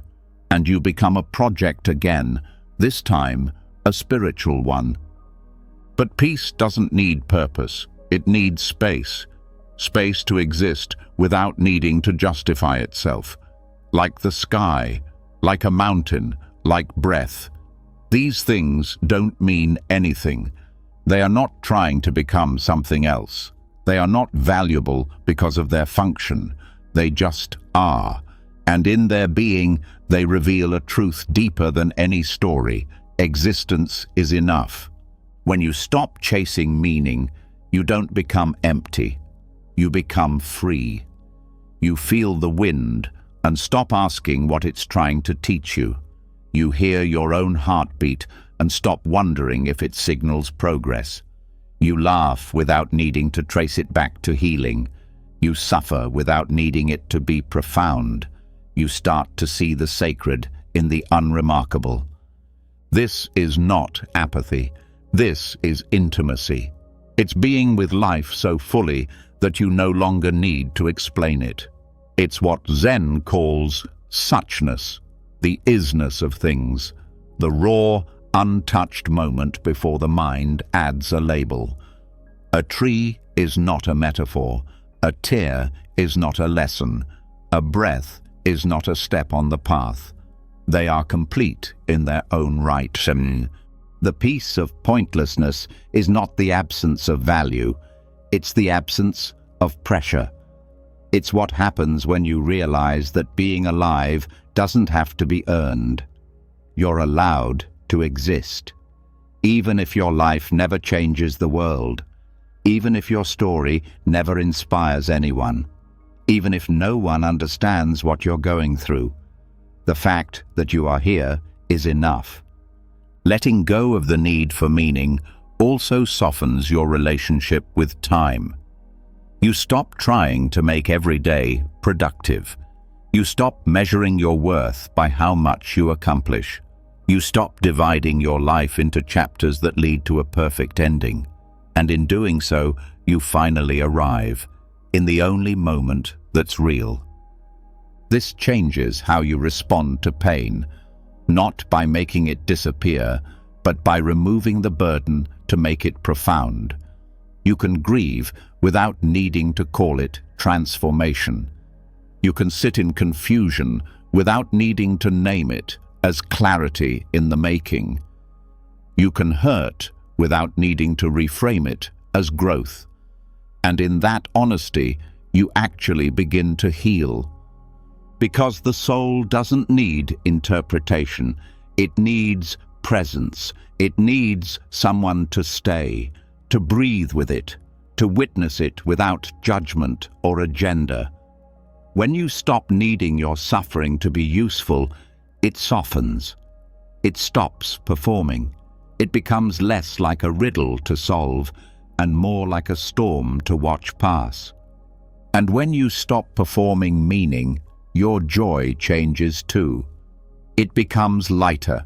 You laugh because it feels good, not because you're finally healed. You smile because something is beautiful, not because it confirms your progress. You enjoy the taste of food, the sound of music, the texture of a breeze, not because they add to your story, but because they are here. This is the liberation that comes when you release the pressure to matter. You become gentler, not because you've figured life out, but because you've stopped needing to. You start letting people be as they are. You stop turning every conversation into a breakthrough. You let silence be just silence. You let love be just love. And the fear begins to fade. The fear that your life isn't significant enough, that you'll waste your potential, that you'll never find your purpose. Those fears lose their grip when you realize there's nothing to prove, that there is no final report card waiting for you at the end, that the purpose of life is not to be meaningful, it's to be lived. You are not an unfinished book. You are not a story in need of resolution. You are not a lesson waiting to be understood. You are a moment, a breath, a flicker of consciousness in an infinite sky, and that is more than enough. So, let go. Let go of the pressure to explain yourself. Let go of the burden to make every step symbolic. Let go of the need to attach purpose to your pain. And see what happens when you just let it be what it is. That's the peace of pointlessness. That's the freedom of nothing left to prove. And once you stop forcing everything to have meaning, once you stop turning life into a test that must be passed or a puzzle that must be solved, you begin to see the moment for what it is. You stop clinging to grand purpose and finally notice the breeze, the ordinary, the breath.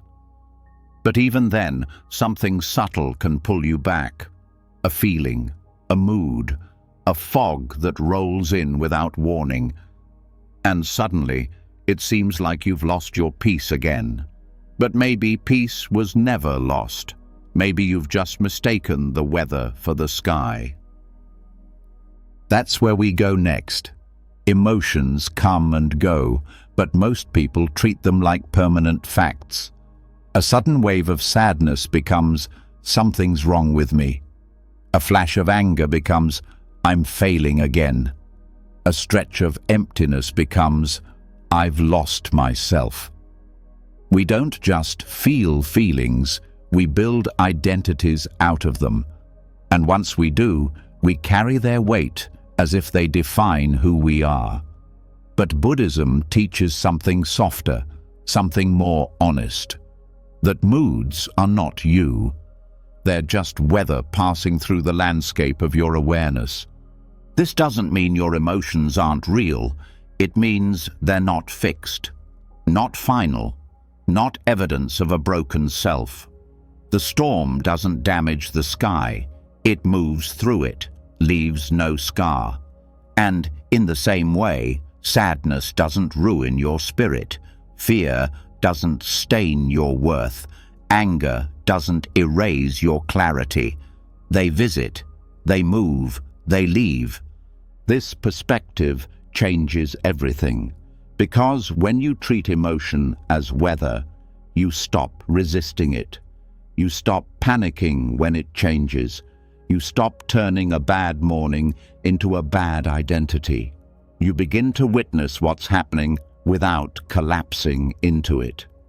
It starts with observation, noticing when a feeling arises, not as truth, but as experience.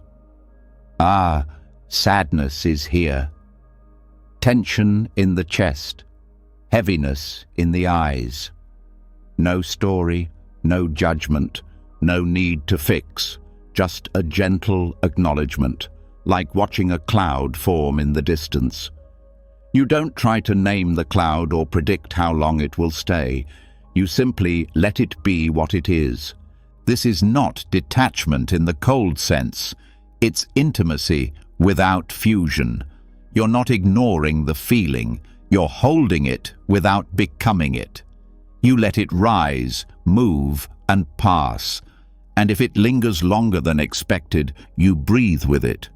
You make space for it instead of trying to squeeze it out. The mind often wants quick resolution. It wants to assign the emotion a cause, a meaning, a solution.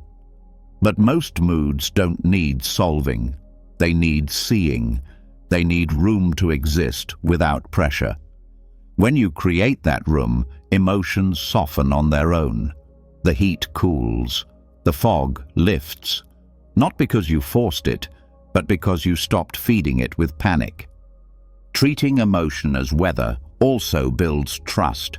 You begin to see that no feeling lasts forever. Even the sharpest anxiety eventually fades. Even the deepest loneliness eventually shifts. There's a rhythm to the inner world, just like nature, and the more you observe that rhythm, the less you fear it. You know that when the rain comes, the sun is not gone, it's just behind the clouds. The same is true of peace. The same is true of you. This shift also helps you avoid self-rejection, because when you believe your emotions define you, you start to judge yourself by your weather. A calm week makes you feel wise. An anxious day makes you feel broken. But this is illusion. The weather is not the climate, and the climate is not the earth. You are not your temporary storms. You are the awareness that holds them.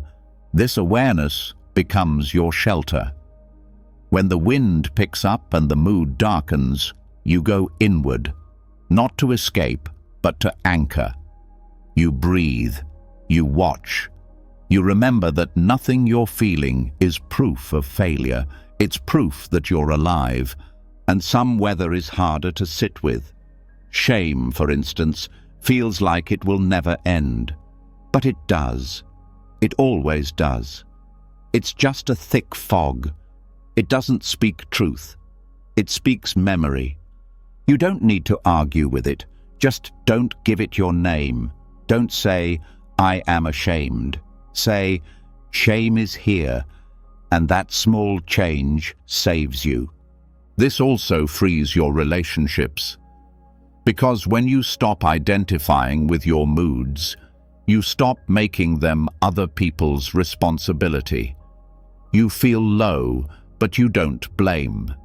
You feel reactive, but you don't lash out. You begin to say, "I'm feeling this, and I know it's passing."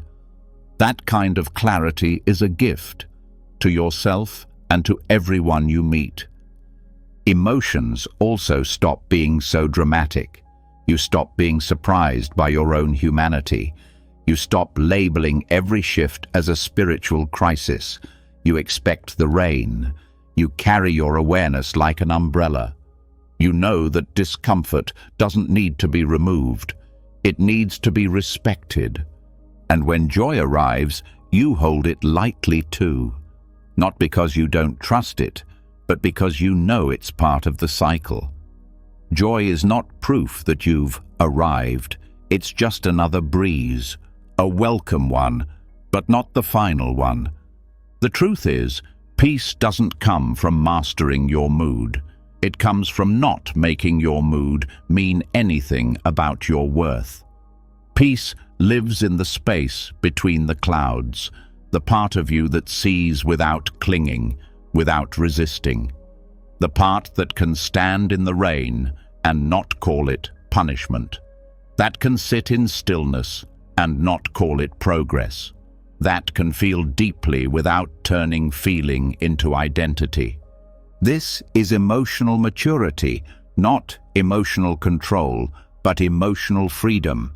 The freedom to feel without fear, the freedom to stay soft even when the sky darkens, the freedom to wait without needing to predict what comes next.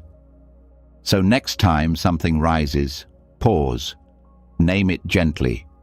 This is sadness. This is tightness. This is fear. Then breathe. Don't follow it. Don't fight it. Let it pass like a cloud. Let it wash over you like rain. Let it swirl like wind. And let yourself remain unchanged, untouched, present. Because you are not your sadness. You are not your joy. You are not your clarity or your confusion. You are the sky, and nothing ruins the sky. And once you learn to see emotions as weather, Once you stop giving your moods the power to name you, you begin to notice something even quieter. Beneath the shifting sky, beneath the emotional clouds and mental storms, there's stillness. Not silence that demands emptiness, but presence without noise. And in that stillness, something waits for you. Not a better version, not a healed version, just the raw, simple reality of what you are right now. Not to be judged, not to be improved, just seen. But the mind doesn't like this kind of seeing. It wants to comment, label, adjust, fix. And now it's time to step into a new kind of mirror, one that doesn't talk back. That's where we go next. There is a moment in deep awareness when you realize just how much of your suffering doesn't come from what you experience, but from the commentary that follows it. You feel an ache, and the mind whispers, "That shouldn't be there." You notice tiredness, and it says, "You're being lazy." You pause to rest, and it replies, "You're falling behind." The sensation itself is simple. The thoughts around it make it loud. Most people never sit with raw experience. They sit with filtered experience, interpreted, narrated, distorted. The mirror they use is never still. It's cracked by opinions, fogged by expectation. It doesn't reflect, it reacts. And the self that gazes into it becomes confused, exhausted, and distorted in return. But there is another mirror, one that reflects without judgment, one that holds without opinion, one that sees but doesn't explain. This is awareness in its purest form. The kind of presence taught in Buddhist practice, not as a tool to change yourself, but as a way to stop interfering with what already is. Sitting with what is means dropping the need to constantly name every moment. It means looking at the self like a lake looks at the moon, quietly, clearly, without needing to grab or own what it sees. You feel sadness, not to label it, not to fix it, but to notice it like a breeze. You feel joy, not to claim it, not to attach to it, but to watch it pass like light on the wall. This kind of seeing is rare, because we've been taught that awareness must be active, that to pay attention is to analyze, that to look is to judge. But this is not awareness, it's performance. And the result is a life filled with subtle war, always measuring, always trying to be more present, more peaceful, more perfect. Still, awareness stops the war. It watches the mind spin and says nothing. It hears the old inner voice, "You should be better than this," and lets it fade like a radio losing signal. It sees the body hold tension and chooses not to call it failure. It meets the self not with instruction, but with breath, just breath. This isn't about removing thought. It's about no longer being owned by it. A thought arises. You're falling behind. And instead of engaging, you let it pass, like smoke. You don't resist it, but you also don't follow it. You look into the mirror and say nothing. You don't ask for answers. You don't demand meaning. You sit with the discomfort of being seen as you are. And in that seeing, something unexpected happens. You soften, not because you've been convinced you're worthy, but because no one is arguing anymore. The moment doesn't need to be worthy. The self doesn't need to be impressive. The breath doesn't need to be deep. Everything is allowed, everything is met with space. Still, awareness doesn't fix, it doesn't guide, it doesn't offer advice, it just stays, like a mountain beside a storm, like a candle in a silent room. And from this place, clarity begins to rise, not as thought, but as quiet, not as insight, but as relief. You realize how much effort you've been spending trying to shape yourself, and you finally stop. This is the deepest form of rest. Not physical, not emotional, but spiritual. The soul finally drops its act. The face finally drops its smile. The breath finally stops pretending to be composed. You sit, you exist, and you let the moment be unedited. There is nothing to manage here, no story to control, no version of yourself to perform. You are not trying to become more mindful. You are not trying to feel peace. You are not trying to maintain a certain image of awareness. You're just here, with yourself, without decoration. And the truth is, this kind of being is uncomfortable at first, because commentary gives you a sense of control. Labels make you feel safe. Even criticism can feel familiar, like a parent you've never stopped trying to impress. But once you learn to sit without commentary, you start to feel your own presence in a way that's never been filtered. You meet the self that doesn't need improvement, the self that isn't a project, the self that simply is. You begin to look at your flaws and say nothing, not because you've accepted them, but because you're no longer arguing with reality. You're no longer treating imperfection as a problem. You see your tiredness, you see your craving, you see your fear, and you don't add anything, you don't subtract anything, you just stay. And staying changes everything. The body starts to relax, not from effort, but from being seen. The breath deepens, not from practice, but from not being policed. The mind slows, not from discipline, but from being unhooked. And the self, the real self, starts to shine through, quietly, without force, without drama, like light under a door. This is not a destination. It's not something to reach. It's something to remember. The still mirror is already here. You've just been standing in front of a louder one. So, how do you practice this? You sit, you breathe, you watch, and when the commentary arises, as it will, you notice it like a leaf in water. You don't grab it, you don't shame it. You let it float by, and you return to the mirror that doesn't talk back. You look at your face without deciding anything about it. You look at your past without writing a story about what it means. You feel your current moment without comparing it to who you think you should be.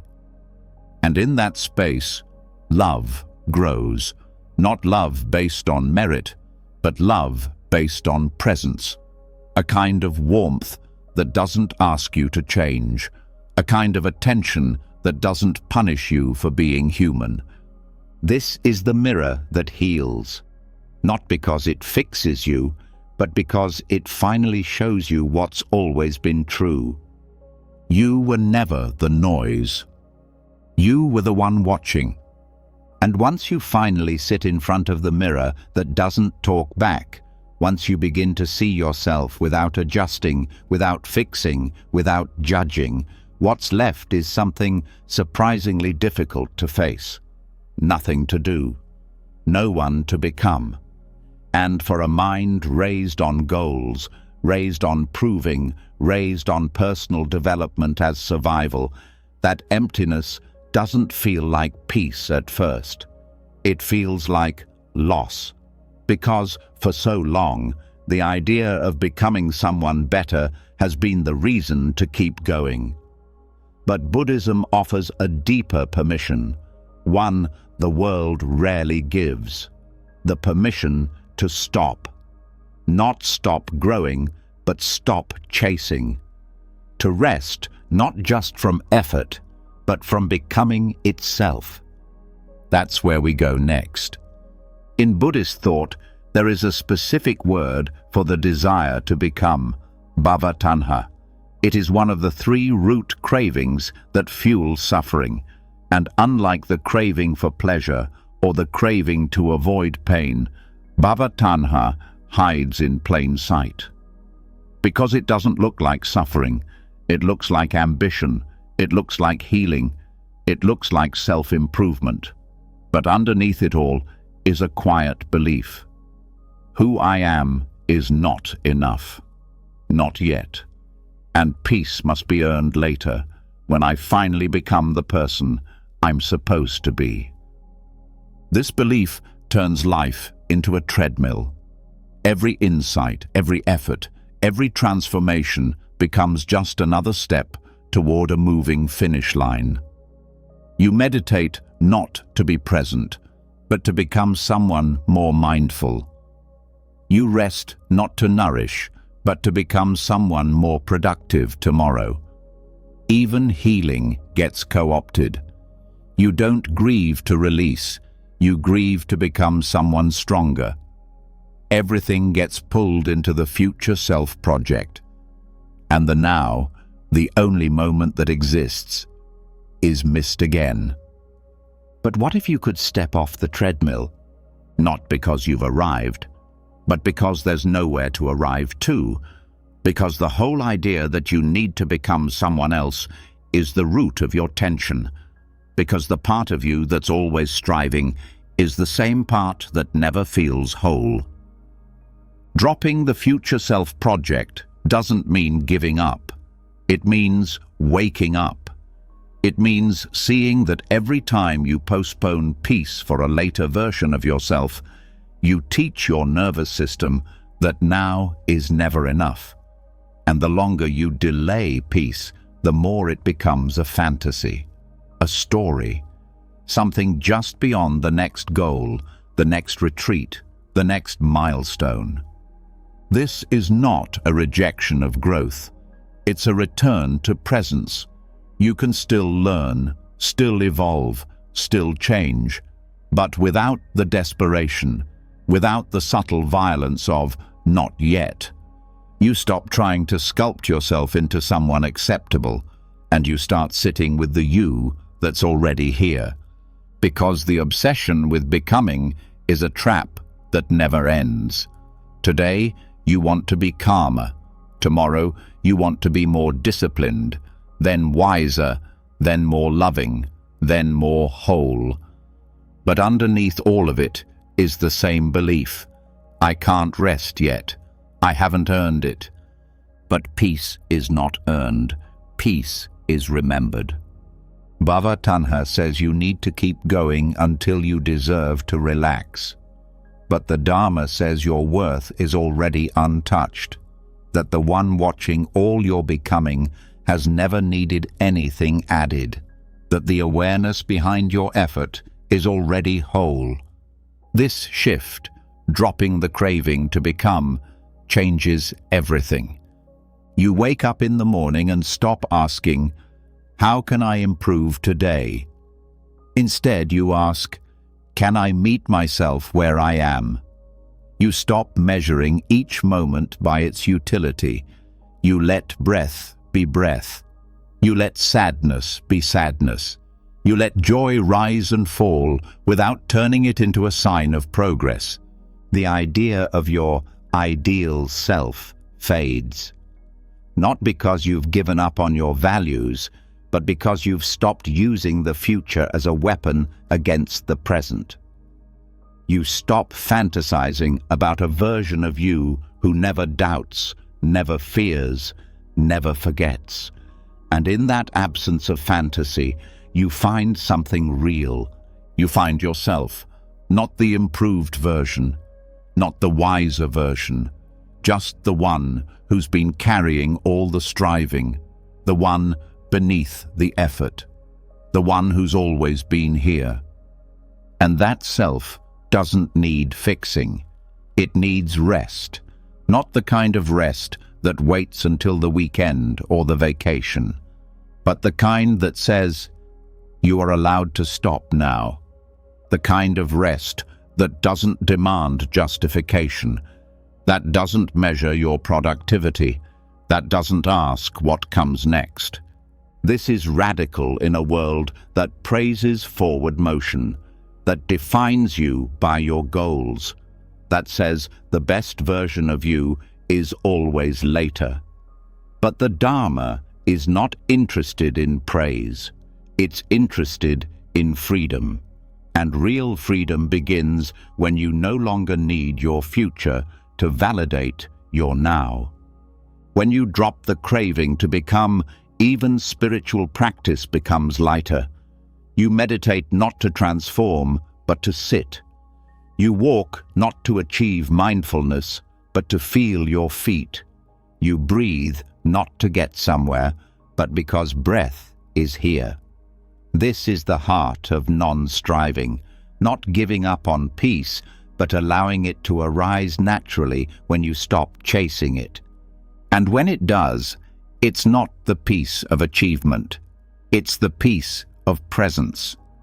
The peace that says, nothing more is required, not in this breath, not in this body, not in this life. And maybe that's the hardest thing to accept. That you don't need to become someone else to be free.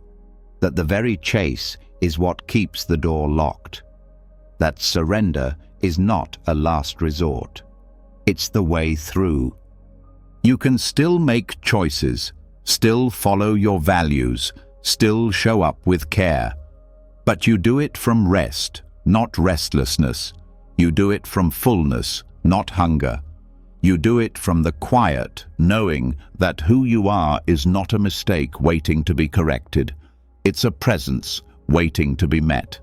And if the mind tries to argue, tries to remind you of your unfinishedness, your flaws, your goals, you breathe. You say, thank you for trying to help. And then you return to the space that doesn't need to change. Because even if nothing improves, even if no one understands, even if your journey ends quietly, you were enough. Right now, right here. And once you finally drop the project of becoming, once you stop using your future self as a condition for rest, there's a silence that starts to settle inside. But even in that silence, one habit still lingers. A voice that speaks not from craving, but from correction. A voice that doesn't ask you to change because you're not enough, but because you should know better. The critic, the monitor, the part of the mind that believes wisdom only counts if it cuts. And now it's time to change how that blade is held, because clarity doesn't have to come with cruelty. Correction doesn't have to feel like punishment. Wisdom can be sharp, but it can also be soft. That's where we go next. Discipline and clarity are essential, but how you wield them determines whether they become tools of growth or weapons of harm.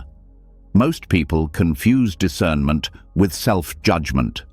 They believe that to be wise is to be hard on yourself. To correct is to condemn. To notice error is to shame the part of you that wandered.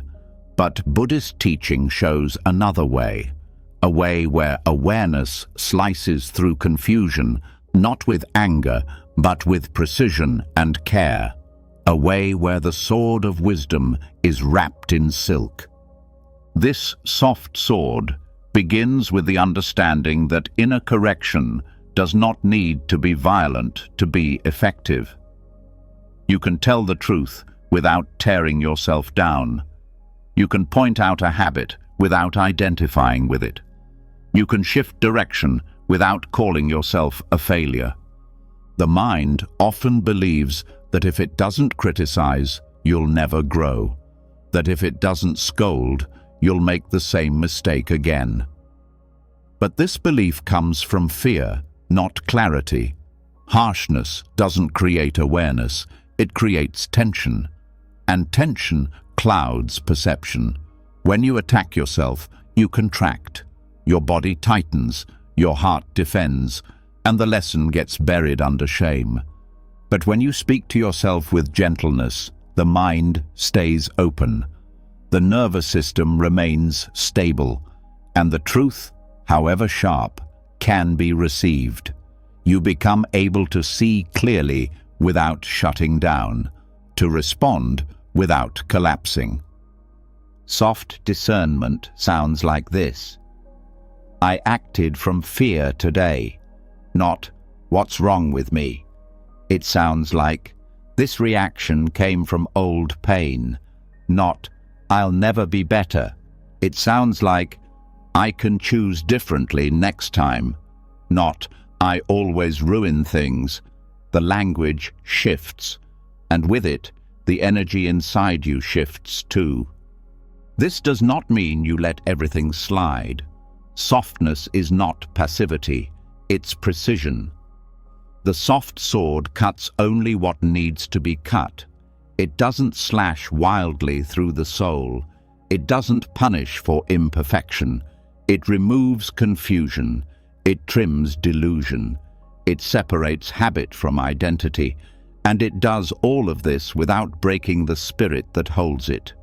In practice, this looks like pausing before reaction. Not to suppress emotion, but to meet it with curiosity. It means noticing a destructive thought and saying, "Ah, that old pattern." Not believing it, not indulging it, but also not attacking yourself for having it. It means giving your pain a name without giving it control. You do not become stronger by being harder. You become stronger by being clearer. And clarity is kind. Not soft in the way that avoids truth, but soft in the way that truth can be received without damage. The Buddha used the word prajna for wisdom, a sharp, penetrating insight. But it was always balanced by karuna, compassion. Wisdom sees, compassion holds. Together, they become the soft sword, discernment that does not destroy. Without this balance, your practice turns brittle. You catch your faults, but never feel free. You see your patterns, but never feel whole. You walk the path, but never feel worthy. Because every step is followed by a critic instead of a companion. But when you carry the soft sword, you become your own companion. You don't hide from the truth, but you don't use it to hurt yourself either. You guide yourself like someone who matters. You correct gently.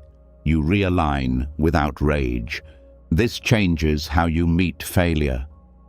Instead of collapsing into blame, you lean into understanding. Instead of reliving mistakes, you study them without shame. Instead of rehearsing your worst moments, you harvest their wisdom and move forward clean. And it changes how you meet others. Because the way you treat yourself is the way you end up treating the world. If you punish your own mind for wandering, you'll have no patience for others. If you reject your own darkness, you'll judge everyone else's. But when your inner sword is wrapped in silk, you become safe to be around. Not because you never see what's wrong, but because your vision doesn't wound. You begin to teach by example.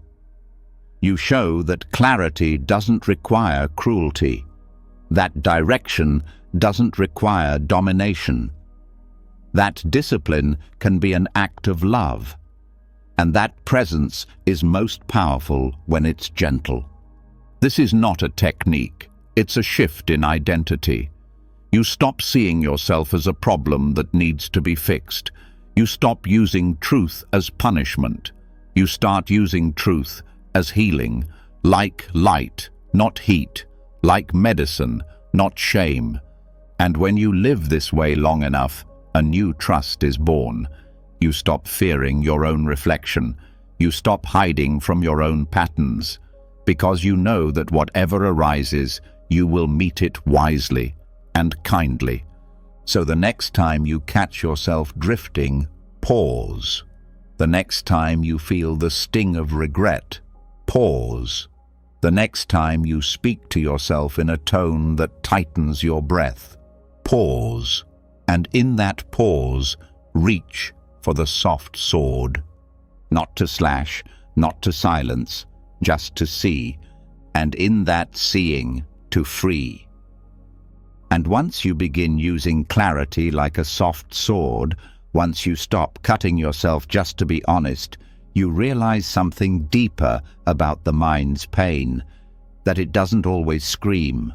Sometimes it loops. Sometimes it doesn't hurt like fire, but like friction. It revisits, replays, rewinds. Not because you want to suffer, but because some part of you believes that going over it one more time will solve it, explain it, heal it. But it never does. It just reopens what's trying to close. It just keeps picking at what wants to mend. This is the quiet harm of rumination, and now it's time to stop scratching what could have already healed. That's where we go next. Rumination is one of the mind's most deceptive habits. It feels like thinking, but it's not. It feels like processing, but it's not. It feels like insight is just around the corner, but it never arrives.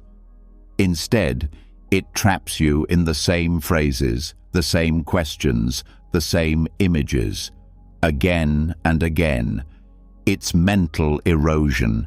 It's looping attention that eats away at your peace, not because you're doing it wrong, but because the mind is trying to fix a wound by staring at it.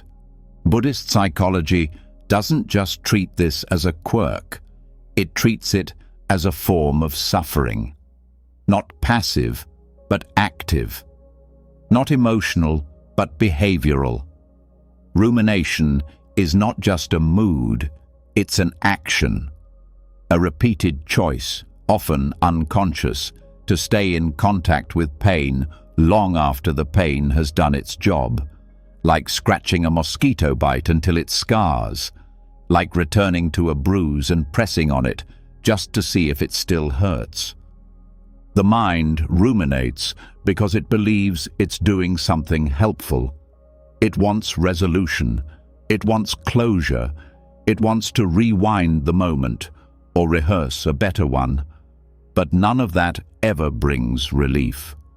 Because the truth is, your pain doesn't need more attention. It needs space. And space only comes when you stop feeding the loop. Rumination is exhausting because it pretends to be productive. You think you're analyzing, understanding, learning. But really, you're just reinforcing. Every time you replay the fight, the loss, the mistake, the regret, you deepen the groove. You etch the pain into your memory like carving into stone. And the wound never closes because it's never left alone. Mindfulness is the first hand that gently moves yours away. Not with force, not with denial, but with presence. It says, "You've touched this enough." It says, "The lesson has already been seen."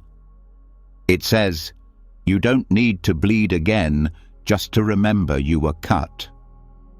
When you ruminate, your nervous system doesn't know it's just thought.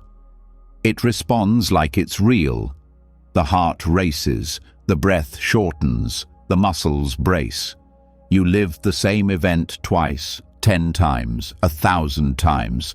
The pain becomes more about the revisiting than the event itself. And soon, you're no longer healing, you're hurting.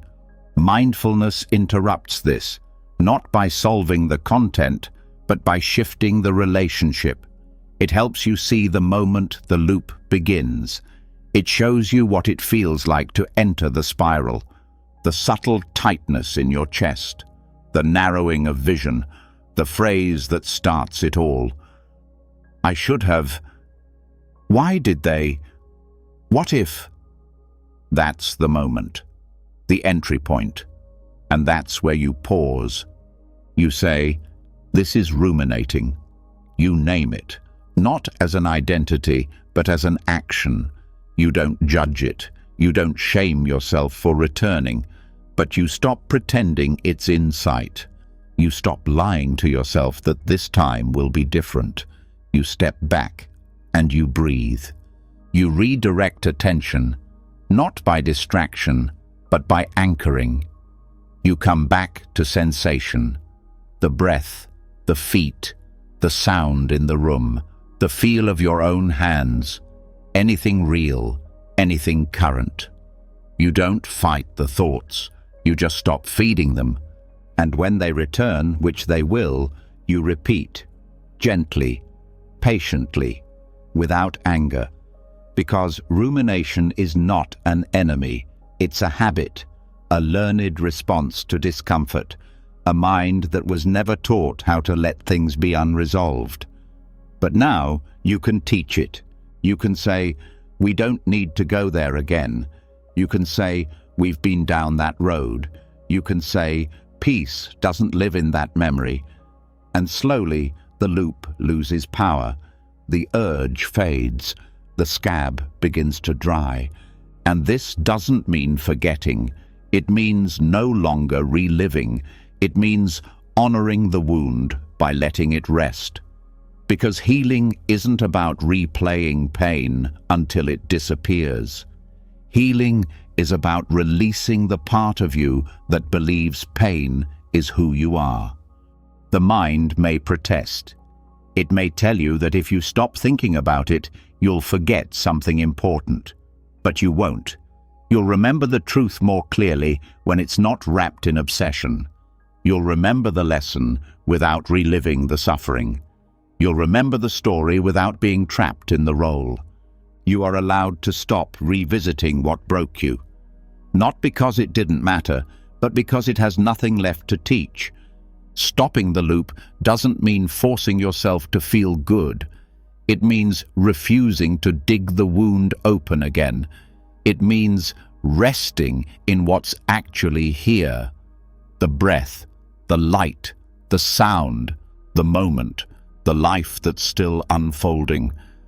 And sometimes the loop returns because you're tired, vulnerable, uncertain. That's okay. You meet it without anger. You guide yourself back without panic. You say, I see you, but we're not going there today. And you return again and again until the return becomes natural. Over time, something shifts. The mind gets quieter, not because you shut it down, but because it trusts you now. It knows you won't keep it in a cycle of endless revisiting. It knows you'll notice, name, and step back. That's what stops the picking. That's what allows the skin to seal. That's what brings peace. Not by rewriting the story, but by leaving it on the shelf and stepping outside, into the air, into the now, into the part of your life that isn't stuck in a loop, but still waiting to be lived.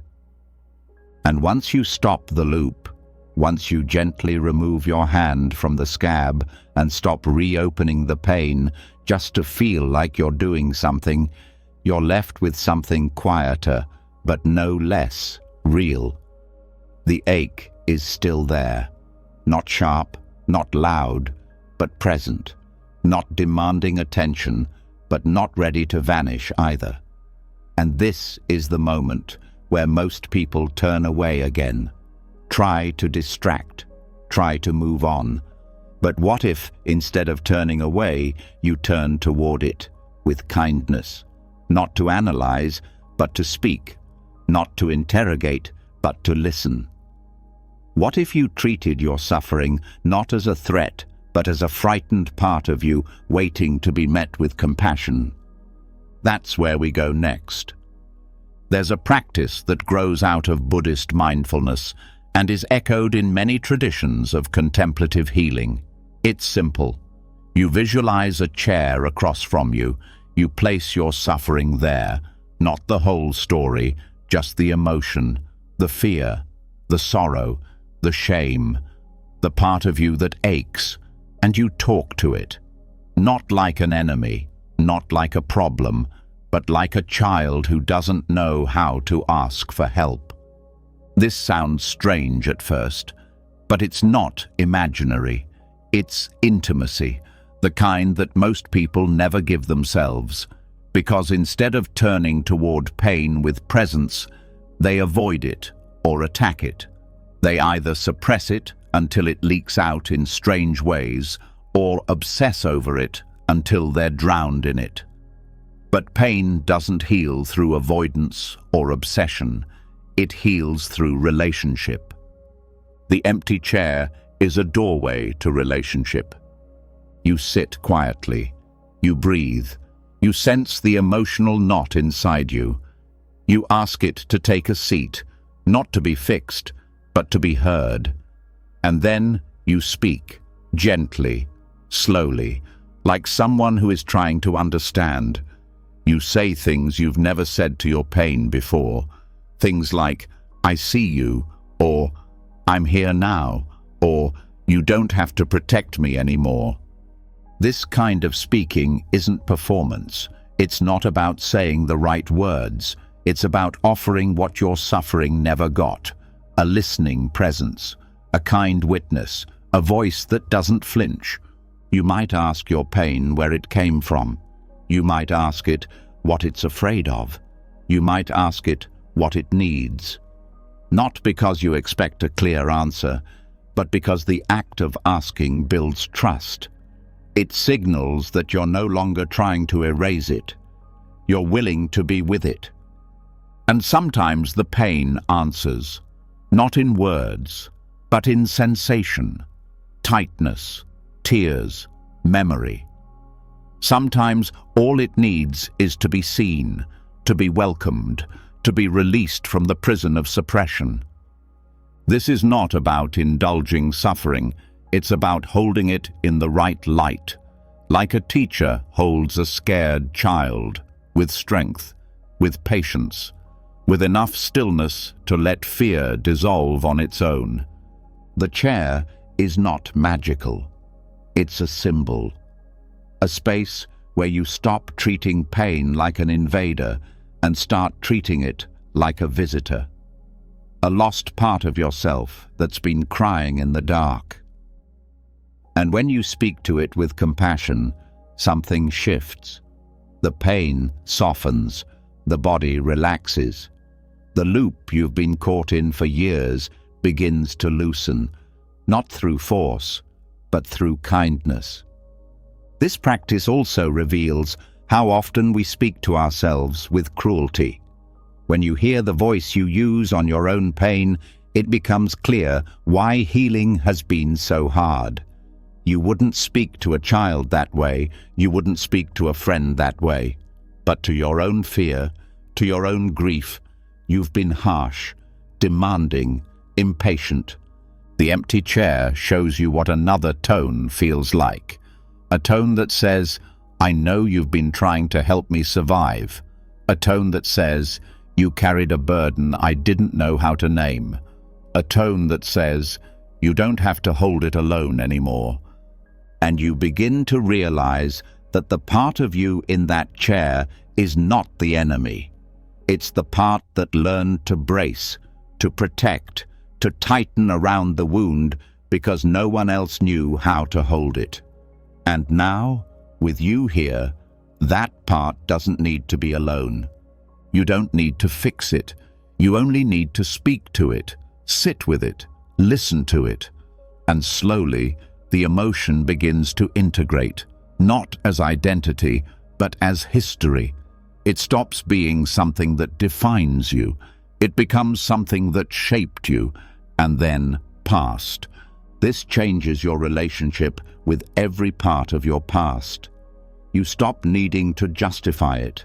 You stop needing to rewrite it. You stop needing to turn it into a lesson. You simply hold it as is, with presence. And when the pain rises again, which it may, you don't panic. You bring out the chair again. You say, "Welcome back, let's talk." And just like that, the habit of fear becomes the practice of care. This is not easy work. It's tender, it's slow, it's sacred, but it's also incredibly powerful. Because once you know how to speak to your pain, you stop being afraid of it. Once you know how to meet your fear, you stop running from it. Once you know how to listen to your sadness, you stop drowning in it. You become a safe place for yourself, and that changes everything. So try it, not once, but gently, again and again. When you feel lost, when you feel overwhelmed, when you feel like you're about to spiral, sit down, place the chair, let your pain sit across from you, and speak. Because healing doesn't always begin with silence.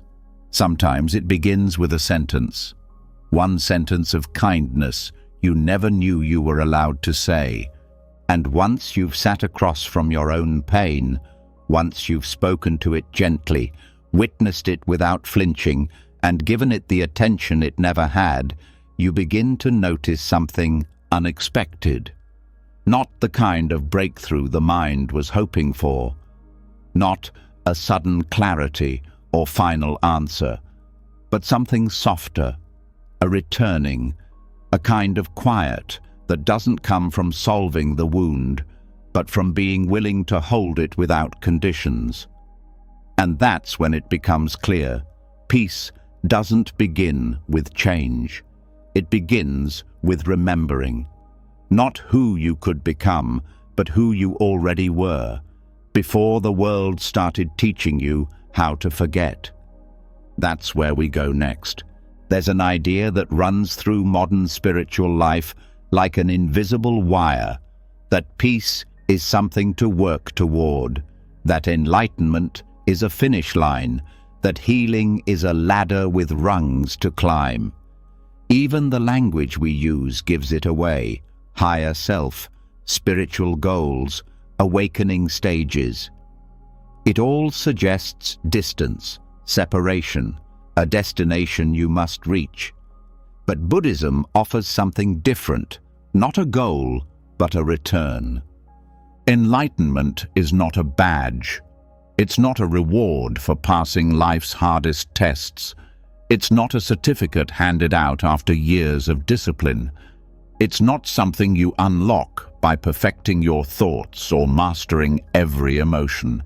It's simply this: the moment you stop running from yourself, the moment you stop believing that peace lives anywhere but here, that who you are now, beneath the layers, is already enough.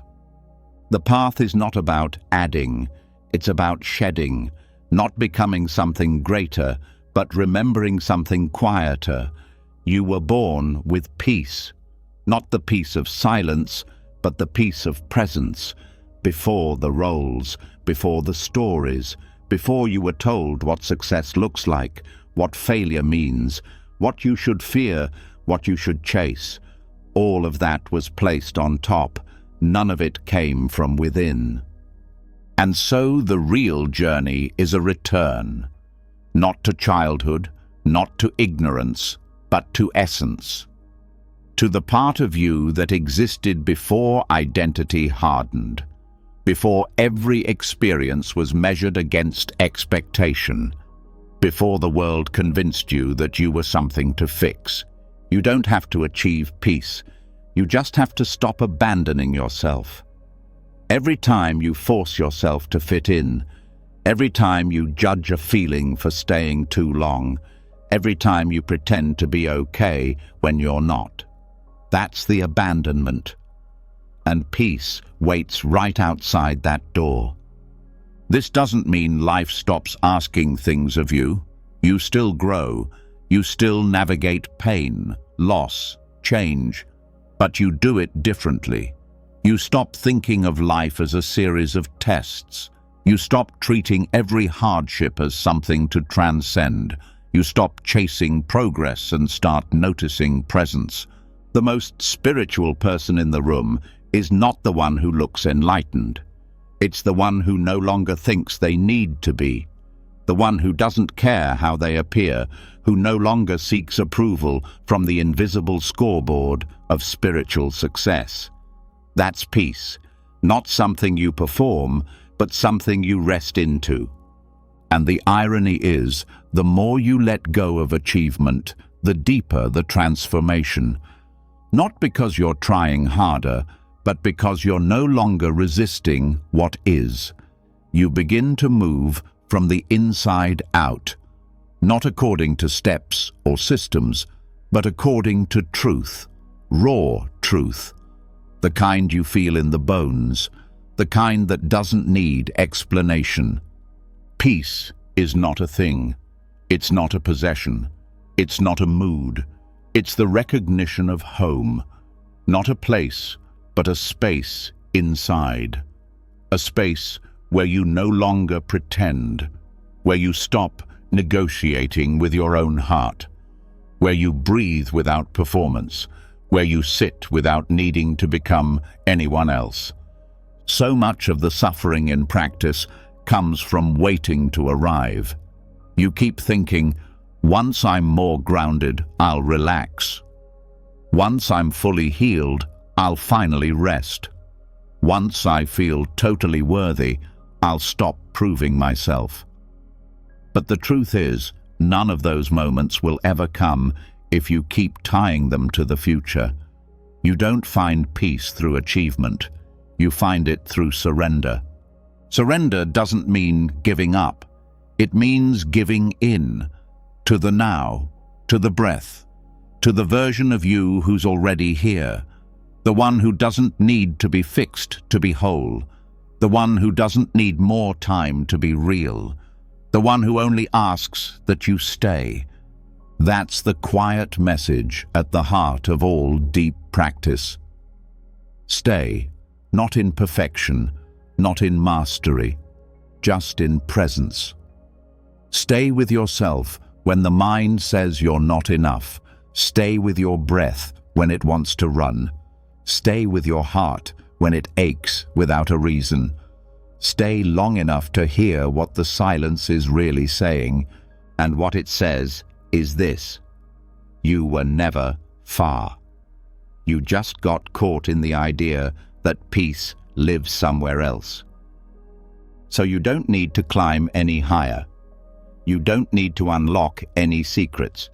You don't need to be more enlightened than you were yesterday. You just need to come home. Come home to the version of you that doesn't need defending. Come home to the quiet awareness that doesn't speak in comparison. Come home to the presence that never left, even when you did. Come home, not because it's an accomplishment, but because it's your nature. Like gravity, like stillness, like the breath you don't control but continues anyway. And when you do, when you really let yourself return, you'll notice something. You don't feel proud, you don't feel victorious, you just feel okay. Okay in a way that doesn't depend on anything. Okay in a way that doesn't need applause. Okay in a way that says, I am already enough. And that is the deepest peace of all. And once you remember that peace is not something you achieve, but something you come home to, you begin to see all the places where you've been taught to earn what you already are. You start to notice how much of your inner life has been built like a performance, and beneath the performance, there's often something colder. A courtroom, a place in the mind where you're always on trial. One moment the judge, the next the accused, constantly switching roles, always arguing, always justifying. And what's most exhausting of all is that the verdict never arrives, because peace doesn't come from winning the trial, it comes from leaving the courtroom altogether. That's where we go next. The human mind is endlessly skilled at turning experience into judgment. Every feeling is cross-examined. Every mistake is brought into evidence. Even rest becomes something to defend. There's a voice in the background, sometimes loud, sometimes subtle, asking, "Did I do enough? Was that the right choice? Why did I feel that? What will they think of me?" And behind every question is the same stage, an inner courtroom where you're both the prosecutor and the defendant. This inner theater is rarely noticed directly. It doesn't feel like performance. It feels like being responsible, like trying to improve. But underneath that language is a constant sense of unease. You're never fully innocent. You're always trying to prove that you're not as flawed, lazy, selfish, emotional, or weak as some part of you suspects you might be. And the cost of this trial is your peace. In Buddhist teachings, this pattern is closely tied to attachment, to identity, to being right, to controlling how you're seen. And it thrives in a mind without equanimity. Equanimity, or upekkha, is not indifference. It's not apathy. It's the quiet capacity to observe without clinging, to see clearly without turning every moment into a moral conclusion, to let life move without making it about your worth. In the inner courtroom, equanimity is the exit door. Because the real issue isn't whether you're guilty or innocent. The issue is that you're caught in the loop of always needing to decide. And each time you do, the trial resets. You judge yourself for being too harsh, then judge yourself for not holding enough standards, then question whether you're avoiding accountability, then feel shame for overthinking. Round and round it goes. To step out, you begin by noticing the courtroom itself. You pause and name the setting. You realize that you're not just feeling bad, you're on trial. You're rehashing moments, assigning motives, defending behavior, imagining how others see you. And once you see the structure, you stop trying to win. You stop arguing. You stop preparing a defense. And this is the shift from judgment to witnessing. You stop making every emotion a case file. You let thoughts be thoughts, not evidence. You stop dragging yourself to the stand every time you feel vulnerable, messy, tired, or human. You realize that no one is asking for this trial except a part of your mind that's forgotten how to relax. Non-attachment begins with the recognition that thoughts are not laws. Feelings are not confessions. The past is not a crime scene. And the self does not need to be cleared of wrongdoing in order to be whole.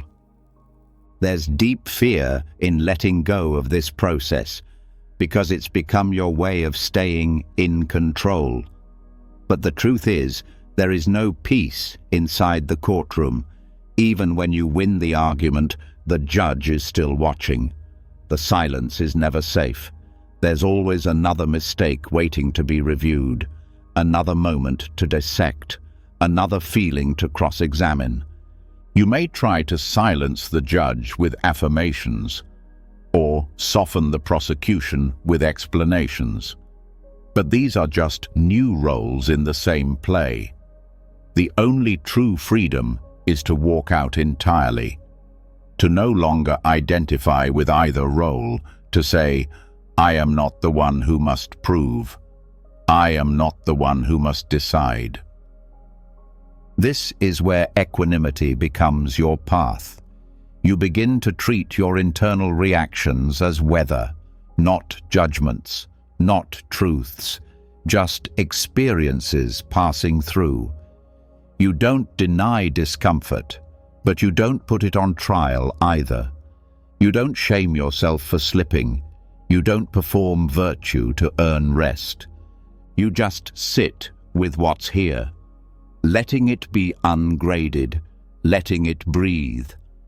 And in that stillness, something returns, a kind of peace that doesn't come from being right, a kind of calm that doesn't depend on fixing what happened. You start to feel the softness underneath the noise, the part of you that was never trying to win, just trying to be. This is not about becoming passive, it's about becoming whole, because when you're no longer at war with yourself, you act from clarity, not guilt, from compassion, not fear. You still take responsibility, but not as a sentence, as a choice. You begin to guide yourself not with force, but with care. You reflect without weaponizing memory. You apologize without shame. You grow without turning every misstep into a trial. And most importantly, you rest. You stop looking over your shoulder, waiting for the next internal verdict. You stop bracing every time you make a choice. You start moving through life without dragging your own record behind you, because the record was never the truth. It was the courtroom script, and now you don't need the script anymore. So the next time you feel that courtroom rising, pause. Notice the setting. Step off the stand. Put down the gavel. Let go of both the defense and the prosecution and walk out into the air, into the breath, into the moment that asks nothing of you but presence. This is how the trial ends, not with a declaration, but with your absence. You've just walked through the quiet corridors of the mind, through the stories that hurt, the silence that heals, the masks you no longer need, and the truths that were never far. You didn't chase peace tonight. You returned to it. No fixing, no performing, no more future self-project to exhaust you. Just a breath, just presence, just the quiet remembering that you were never broken, only buried beneath layers the world taught you to wear. Each lesson was a step out of the courtroom, out of the storm, out of the false mirror. You let the mud settle. You dropped the sword. You stopped picking the wound. You listened to your pain like a teacher. You stopped becoming and started being. That's not a small thing. That's a homecoming. So as you drift into sleep, let the teachings stay with you, not as ideas, but as anchors. Let them melt into the background of your breath, your body, your being. There's nothing left to prove, nothing to earn, nothing to correct. You're here, you're whole, you're home. If these teachings brought you any comfort, clarity, or stillness tonight, leave a comment below and share what spoke to your heart. Your voice matters here. And if you want more videos like this, filled with deep insight and gentle guidance, don't forget to subscribe and tap the bell. Peace isn't a one-time arrival, it's a rhythm. Let's return to it together. Good night, and may your stillness echo into tomorrow.